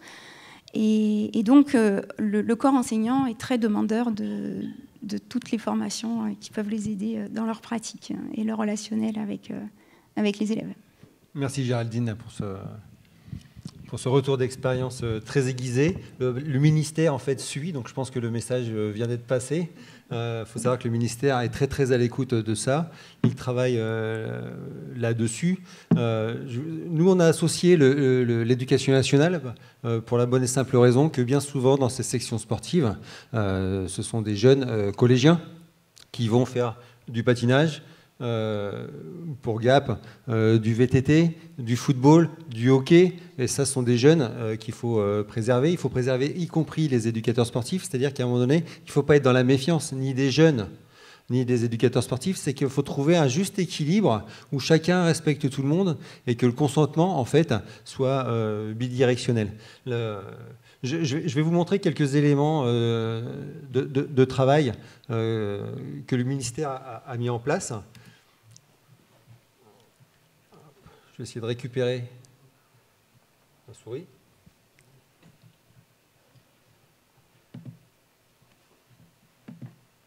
Voilà, donc ça c'est le site du ministère, sport.gouv.fr. En bas, vous avez la cellule signalement.sport@sport.gouv.fr. Que vous soyez éducateur sportif ou juste sportif, vous pouvez y aller voir. La cellule au niveau du ministère recueille les signalements et les transmet aux services départementaux qui sont concernés. Bien évidemment, pour les jeunes qui nous suivent, le 119 qui est le numéro qu'il faut à tout prix connaître, comme le 112. Voilà, Service national d'accueil téléphonique de l'enfance en danger. Vous pouvez effectivement, si vous avez besoin d'aide, vous avez un chat également, et ce qui permet de discuter en ligne, ce qui permet aussi d'avoir un petit peu de distance. C'est compliqué parfois de libérer sa parole, de dire il y a quelque chose qui me dérange, ou j'ai vu quelque chose qui me dérange. Il y a ce volet-là aussi qui est très très intéressant. Pour l'enfance en danger, là, pour le 119, il y a 45 écoutants, des professionnels de l'enfance qui se relaient pour répondre aux appels. Voilà.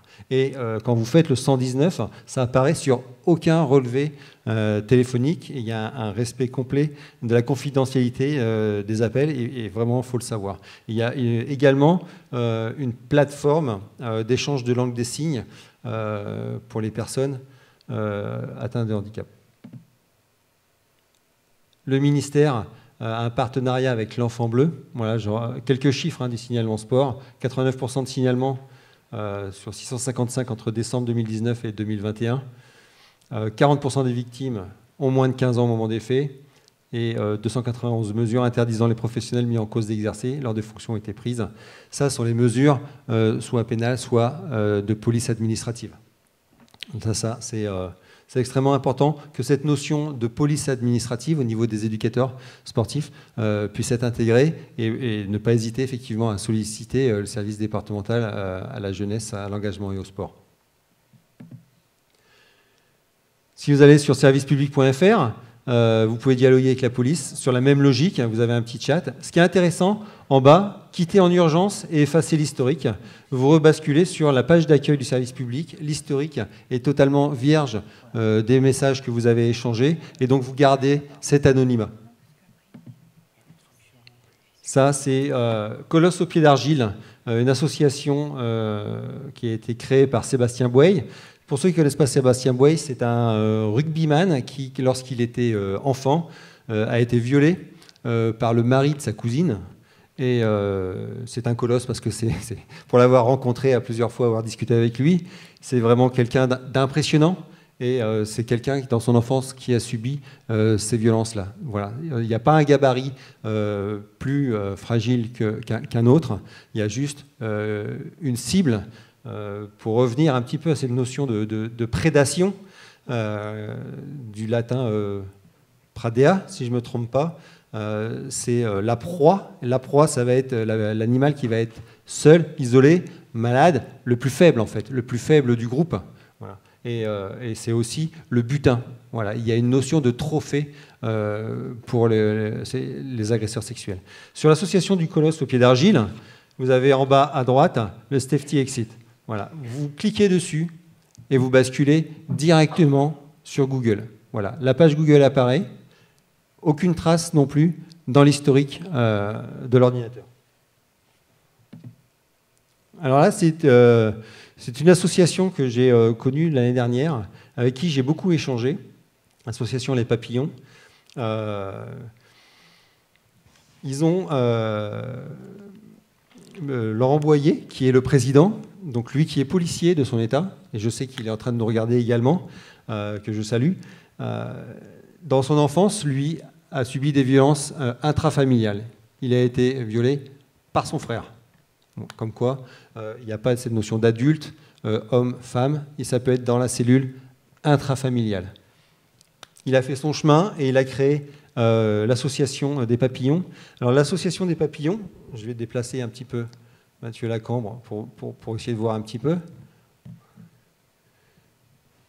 C'est un système de boîte aux lettres qui se met dans les établissements sportifs, qui est assez accessible, mais qui est relativement discret aussi, qui vous permet de faire un signalement. Si vous subissez des choses à l'école, au sein du club, dans votre cellule familiale, c'est une boîte aux lettres où vous mettez votre signalement dedans. On travaille effectivement avec les mairies, donc c'est quelqu'un qui est officiellement nommé, ça peut être de la police municipale qui va venir relever 2 fois par semaine. Et je suis en relation effectivement avec cette association, avec Laurent Boyer, parce qu'on va faire un partenariat avec la mairie de Gap pour essayer cela. On a pris rendez-vous, on a échangé avec l'équipe des sports, monsieur le maire, et on va faire effectivement en 2023 la mise en place de ces boîtes aux lettres directement au sein soit de la patinoire, de la piscine et des gymnases. Pour les jeunes qui nous écoutent, si vous allez cliquer directement sur cette boîte aux lettres, vous arrivez à un signalement en ligne qui sera transmis directement à l'association Les Papillons. Et eux, de leur côté, font un signalement d'article 40, puisqu'il est policier, au procureur de la République. On en revient un petit peu à ce que le docteur Mathieu Lacambre parlait tout à l'heure. Effectivement, sur le site internet de la Fédération française des centres de ressources pour les intervenants auprès des auteurs de violences sexuelles, les gens qui souffrent de ces pathologies-là et qui souffrent parce qu'ils savent qu'ils ont une déviance et qu'ils n'arrivent pas à l'exprimer.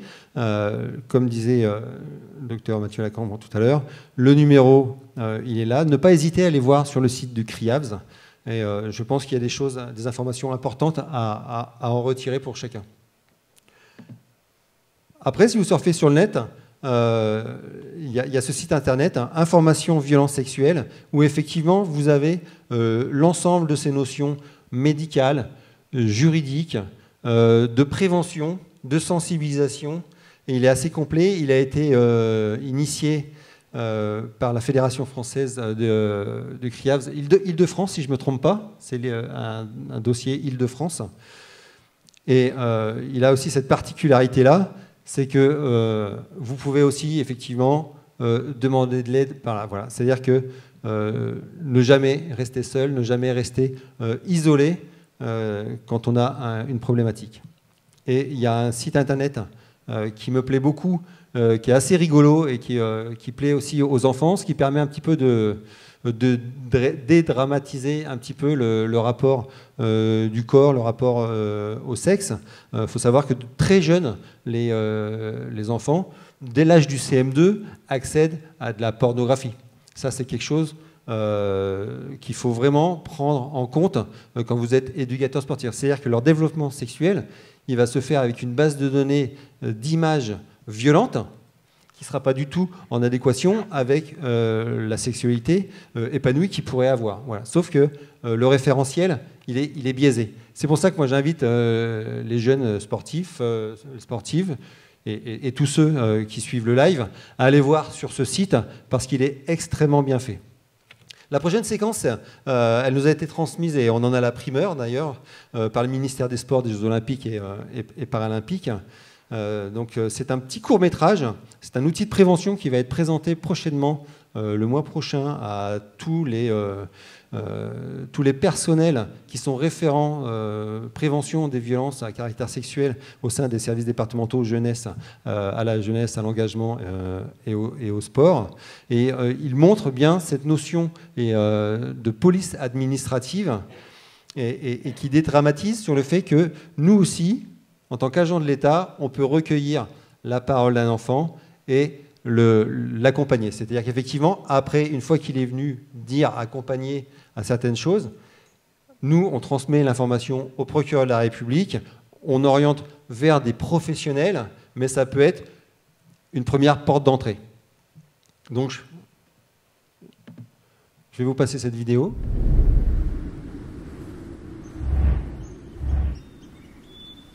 Bonjour. Tu as subi des agressions sexuelles, de la maltraitance, du harcèlement ou toute autre forme de violence. Tu as été témoin de ces violences ou tu as des doutes sur le comportement d'un éducateur ou d'un sportif. Ce petit film va te présenter les professionnels qui peuvent t'écouter, t'aider et te protéger. Dans le milieu du sport, les agents du service départemental à la jeunesse, à l'engagement et au sport sont là pour garantir la protection et la sécurité des sportifs. Ce sont des agents du ministère chargé des sports qui travaillent dans les différents départements.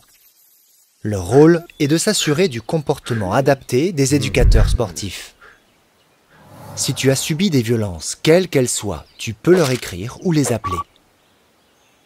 Les agents du SDJES peuvent alors ouvrir une enquête administrative pour s'assurer que le comportement de l'éducateur sportif ne met pas en danger la sécurité des pratiquants. Ils peuvent te recevoir pour t'écouter et pourront également interroger tes coéquipiers et toute personne concernée. À l'issue de l'enquête administrative et en cas de danger, des mesures de protection pour toi et les autres sportifs pourront être prises. Que tu sois enfant, adolescent ou adulte, chacun a le droit de s'exprimer dans une procédure qui le concerne. Si tu souhaites être entendu par les agents du SDJES, tu peux demander à être reçu, exprimer ce dont tu as besoin pour que l'audition se déroule dans de bonnes conditions, être assisté par une personne de ton choix, apporter tous les documents que tu veux. Ça peut être des documents écrits, des enregistrements audio, des captures d'écran ou tout document pouvant être utile.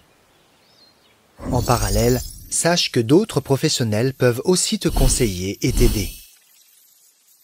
En cas de doute ou de danger, tu peux contacter le 119 par téléphone, web ou chat. C'est un numéro d'appel gratuit et confidentiel. Les personnes au téléphone peuvent t'écouter et répondre à tes questions. Des associations spécialisées dans l'aide aux victimes sont là pour t'accompagner et t'aider dans tes démarches. Les policiers ou les gendarmes peuvent te recevoir et t'écouter dans le cadre d'un dépôt de plainte ou d'un signalement judiciaire. Une enquête pénale sera ouverte pour établir si les faits constituent une infraction. À l'issue de l'enquête pénale, le juge pourra prendre toutes les décisions utiles pour te protéger et décidera s'il faut faire un procès ou non pour juger ton ou tes agresseurs. Tu as le droit d'avoir un avocat pour défendre tes intérêts. Tu peux aussi parler à un médecin, une infirmière, une assistante sociale, un psychologue ou tout autre professionnel en qui tu as confiance. Voilà.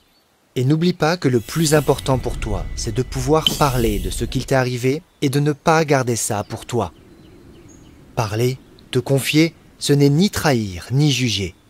C'est se mettre à l'abri, soi-même et les autres. Au revoir.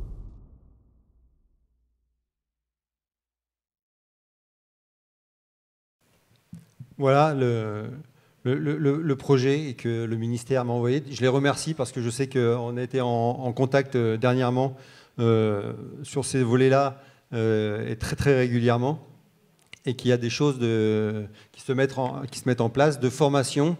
Je sais que pour les éducateurs sportifs, dans les centres de formation, que ça se fait, mais aussi pour les cadres d'État qui sont au sein des services départementaux à la jeunesse, à l'engagement et au sport. Voilà. Et puisque la vidéo est enregistrée et restera disponible sur la chaîne du SDJES, vous avez effectivement accès à nos coordonnées afin de pouvoir nous contacter. Voilà. Maintenant, on arrive au terme effectivement de cette conférence. Je pense qu'il est l'heure de donner la parole au public, soit dans la salle, soit aux jeunes, parents et éducateurs sportifs qui ont suivi en live. Camille, que je vois pas bien, mais qui va me dire s'il y a des questions qui viennent du live. Pas de questions du live. Et dans le public?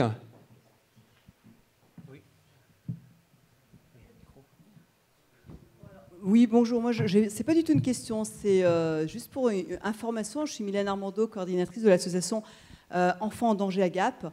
Vous avez cité, et je trouve que c'est très très important, de pouvoir effectivement informer toute personne qui peut être confrontée à un enfant qui vient révéler et comment agir. Mais je souhaiterais juste indiquer que nous pouvons nous aussi être à l'écoute d'adultes ou d'enfants, puisque nous intervenons dans les écoles, qui auraient besoin de parler, qui auraient besoin de révéler des choses. Et nous avons le même rôle de relais auprès de la justice des paroles qu'on pourrait entendre. Voilà, je voulais juste indiquer que sur le département, il y a aussi notre association qui peut œuvrer et qui peut aider à poser déjà les choses et à relayer et à orienter. Voilà. En tout cas, moi, je trouve que c'est hyper important que dans notre département, on prenne à bras-le-corps aussi cette prévention de violences sexuelles. On en a parlé beaucoup sur d'autres domaines, auprès d'enfants dans d'autres lieux que le sport. Et au niveau de notre association, on est vraiment très, très content qu'aujourd'hui, on le soit sur ce domaine sportif. Merci. Vous avez raison de souligner que c'est extrêmement important de multiplier les acteurs de prévention, que chacun puisse trouver l'écoute qui lui conviendra. Bonsoir, Patrice Girardin, je suis cadre d'État placé auprès d'une fédération de parachutisme pour la préciser. Et j'avais deux questions. J'en avais une pour le docteur. Tout à l'heure, il a parlé d'un réseau de prévention des violences, enfin d'un réseau de professionnels qui était en charge de la prévention des violences. Il me semble avoir capté ça. Et je voulais savoir si on pouvait avoir accès justement à ce réseau de professionnels qui sont en contact avec vous. Alors, il y a des ressources sur le site de la Fédération française des CRIAVS où vous pouvez vous adresser aux CRIAVS de ressort de votre département, région.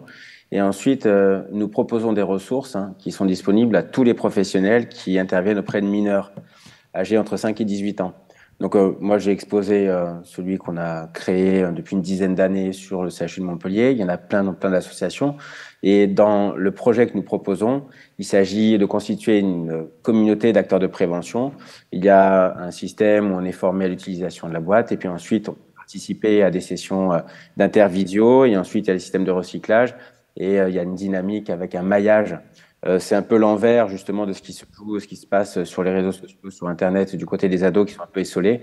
Il s'agit de structurer, développer, renforcer des outils et des compétences auprès des professionnels qui interviennent auprès de mineurs. Et juste, j'en profite pour ajouter aux ressources proposées par Frédéric Bourinet tout à l'heure, à l'attention de tous les adolescents, il existe une petite application qui est un chatbot et de l'intelligence artificielle qui s'appelle Sacha et qui permet de discuter, c'est vraiment conversationnel, c'est-à-dire qu'on pose des questions et Sacha vous répond autour de la question de la sexualité et des comportements sexuels qui peuvent être problématiques, des infections sexuellement transmissibles. Et donc, je suis très fier, je suis parrain de Sacha, cette petite intelligence artificielle et qui permet à des ados qui ont vraiment l'habitude d'aller sur des applis, discuter avec leur téléphone portable et de chatter, d'avoir des réponses à des questions compliquées et éventuellement d'être orientés, ce qui est une nouvelle porte d'accès aussi à des ressources. Voilà, j'espère que j'ai répondu à votre question sur les professionnels. Oui, merci. Alors j'enchaîne, j'avais une autre question pour Monsieur le procureur de la République, pardon. Tout à l'heure, vous avez dit qu'avec un simple signalement, simple entre guillemets, vous étiez en mesure de prendre des mesures de prévention. Est-ce que la simple connaissance d'une enquête préliminaire est suffisante? Alors, d'abord, l'enquête, elle est secrète. Ça, c'est un grand principe du droit pénal. Et lorsque le signalement va parvenir au procureur de la République, lui-même, ce n'est pas lui qui fait les procès de vérification. Il va saisir un service de police et de gendarmerie. Et très vite, le lien va être fait avec les services jeunesse et sport pour que l'articulation de l'action administrative et de l'action judiciaire puisse bien fonctionner. Alors, la question, c'est le signalement. Il sert de prévention à partir du moment où l'enquête avance et la personne est suspectée à connaissance de l'enquête. Parce que, bien évidemment, lorsque le signalement arrive et que la personne n'est pas encore informée, il peut récidiver puisque lui-même ne se sait pas sous surveillance. Alors, je ne sais pas si je réponds à votre question, mais le signalement, quand bien même il est très basique, permet d'ouvrir une enquête et de procéder à des vérifications. Donc, ma question était très directe. Est-ce que la connaissance d'une enquête préliminaire peut valoir signalement? Mais la connaissance à qui? Par exemple, la connaissance qu'il y a une enquête préliminaire sur X, Y, sans connaître le contenu de cette enquête, touchant un éducateur ou une éducatrice sportive, peut être suffisante comme signalement.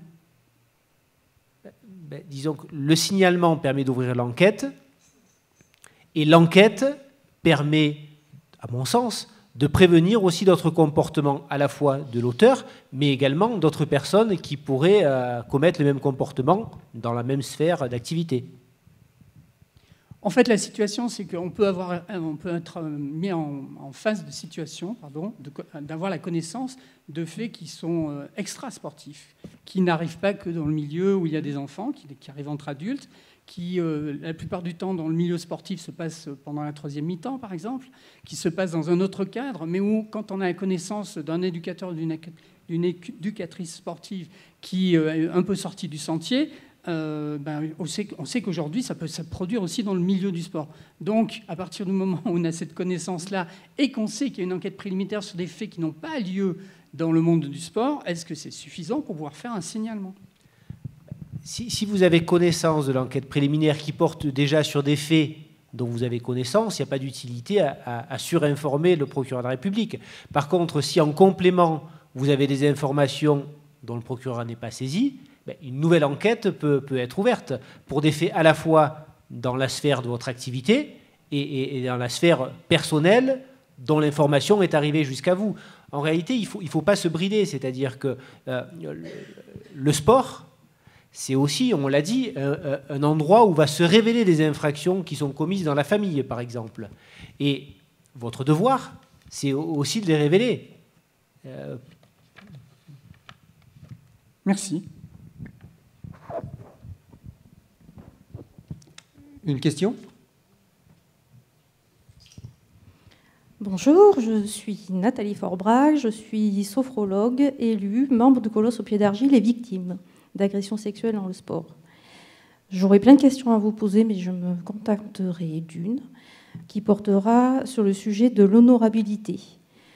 À quel moment, par qui, comment doit-elle être vérifiée? Est-ce qu'un conseil municipal qui accorde une subvention Un club sportif doit-il aussi s'assurer de l'honorabilité du président, d'adhérents?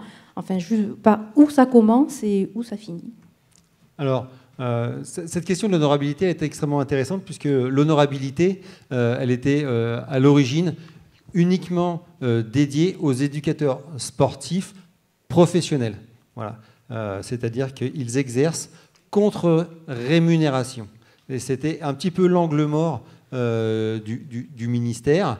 L'ensemble des bénévoles, alors quand on dit bénévole, c'est éducateur sportif bénévole, mais c'est aussi dirigeant, président de club, par exemple. Depuis quelque temps, le ministère a mis en œuvre une vérification des éducateurs bénévoles. Ça a été mis en œuvre, je crois, il y a 2-3 ans pour le football. Effectivement, il y a eu des choses qui sont sorties, bien évidemment, donc on souhaite généraliser, c'est en train d'être mis en œuvre. Et ce qui est scruté, y compris maintenant chez les bénévoles, c'est le casier B2, donc toutes les condamnations, mais le FIJAISV, c'est le fichier informatisé des auteurs d'infractions de violences sexuelles, d'agressions sexuelles et de faits violents. C'est ça. Donc effectivement, maintenant, les bénévoles qui étaient dans un angle mort ne vont pas rester dans un angle mort. Et oui, probablement qu'il y a des choses qui vont sortir, et heureusement, c'est-à-dire qu'il y a des gens qu'il va falloir écarter. Parce que cette histoire d'honorabilité, à une époque, ce qui se passait, c'est que les éducateurs sportifs qui étaient condamnés, donc écartés des fonctions d'éducateurs sportifs exerçant contre rémunération, on les retrouvait gentiment bénévoles dans l'angle mort. Ils pouvaient être aussi écartés et se retrouver, y compris dans les accueils collectifs de mineurs, à des postes de fonction, de direction, à des postes de cuisinier, de jardinier. En fait, vous chassez le loup, il rentrait par la fenêtre de l'autre côté.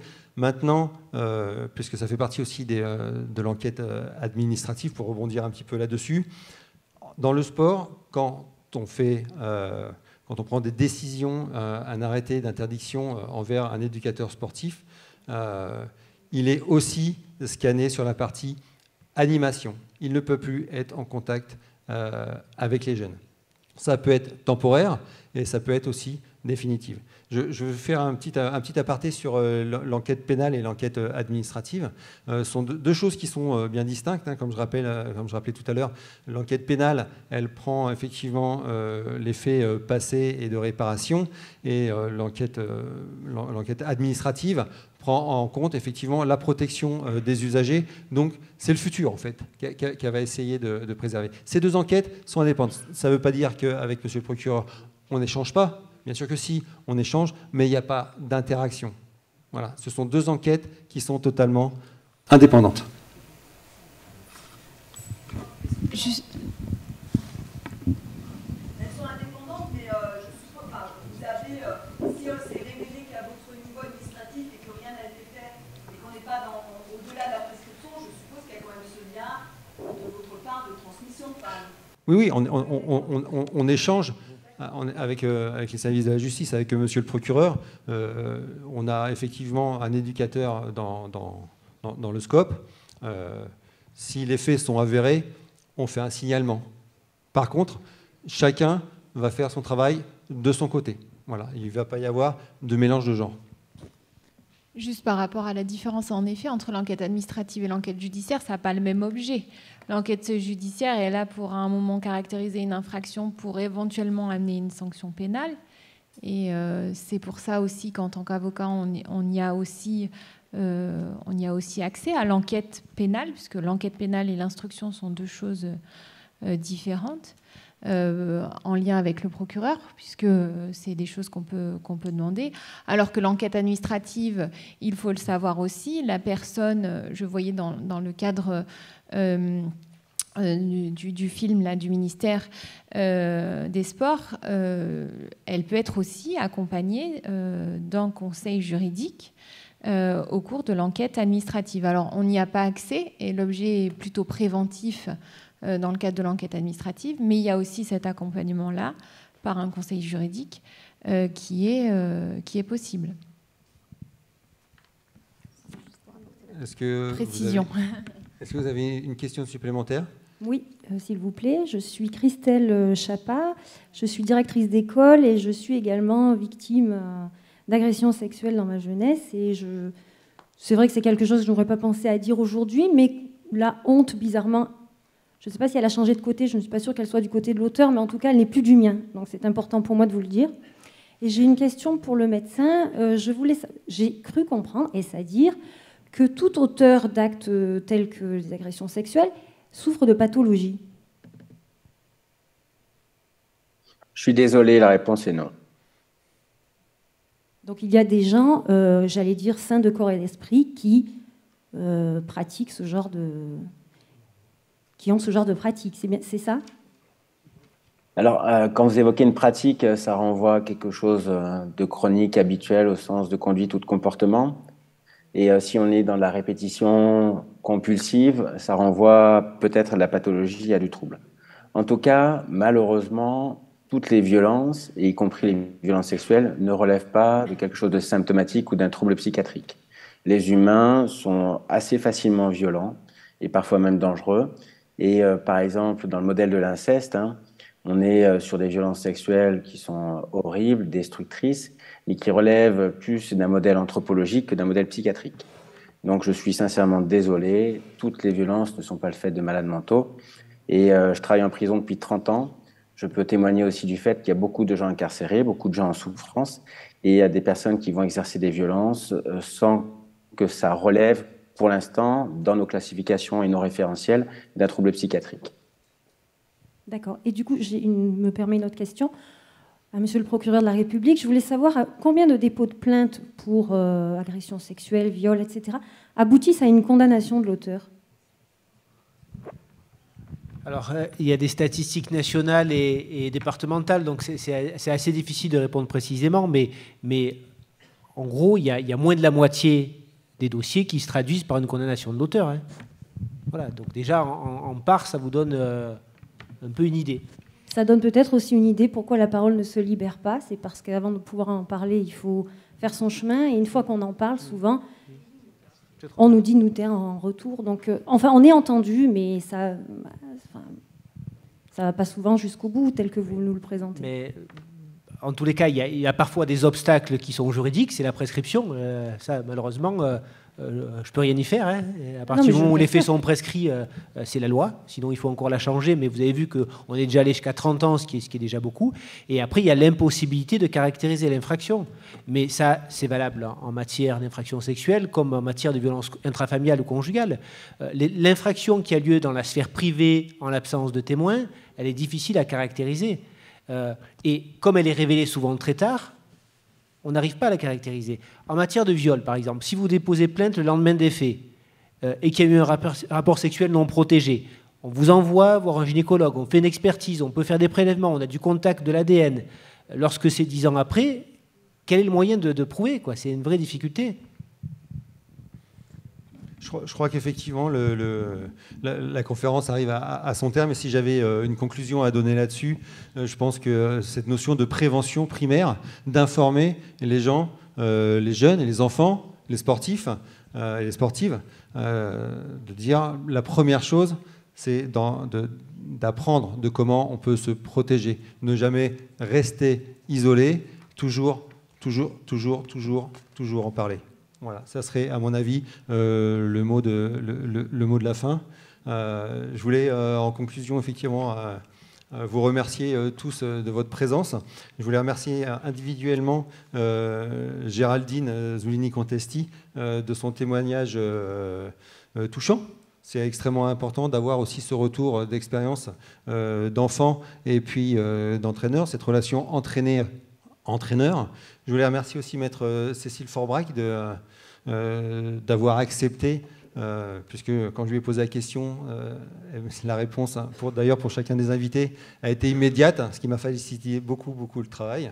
Je voulais remercier bien évidemment M. Florent Crouy, procureur de la République près du tribunal judiciaire de Gap, et y compris Dr Mathieu Lacambre, avec qui, pour rien ne vous cacher, J'étais en formation au mois de mai sur leur outil, la boîte, et que je plébiscite parce que c'est vraiment quelque chose que j'ai trouvé extraordinaire. D'ailleurs, j'ai sollicité le ministère, puisque c'est quelque chose qui n'apparaissait pas dans les formations du ministère. Ça a interrogé.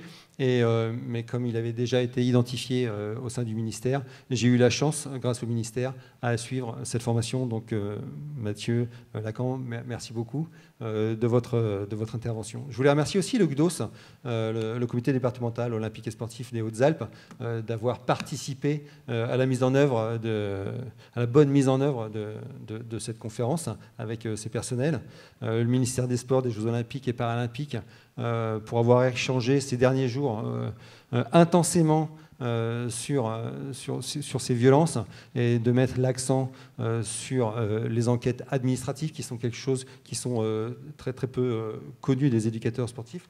La direction des services départementaux de l'éducation nationale, parce que je rappelle qu'effectivement nos sportifs ils sont en section sportive, ils sont aussi en UNSS le mercredi, ça c'est extrêmement important, ils sont en lien directement avec des profs de PS. Et donc, c'est ces jeunes-là aussi qu'il faut préserver des violences. La préfecture, de son soutien, bien évidemment. Et puis, je reviens à la première vidéo de la team L, avec qui j'ai échangé. Et visiblement, la ligne de conduite sur la prévention primaire est identique, quel que soit le sport et quel que soit le territoire. Donc, je les remercie chaleureusement de ces échanges. En clôture, je remercie aussi vous-même d'être venus, de vous être déplacés.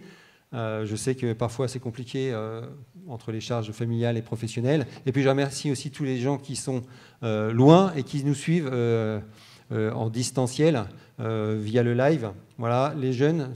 Moi, si j'ai un mot à dire aux jeunes, puisqu'on avait discuté de ça, un petit peu le public cible, ne restez jamais seul, ne restez jamais isolé. Parlez-en. Il y aura toujours quelqu'un pour vous écouter. Merci beaucoup. Je vous souhaite une bonne fin de soirée.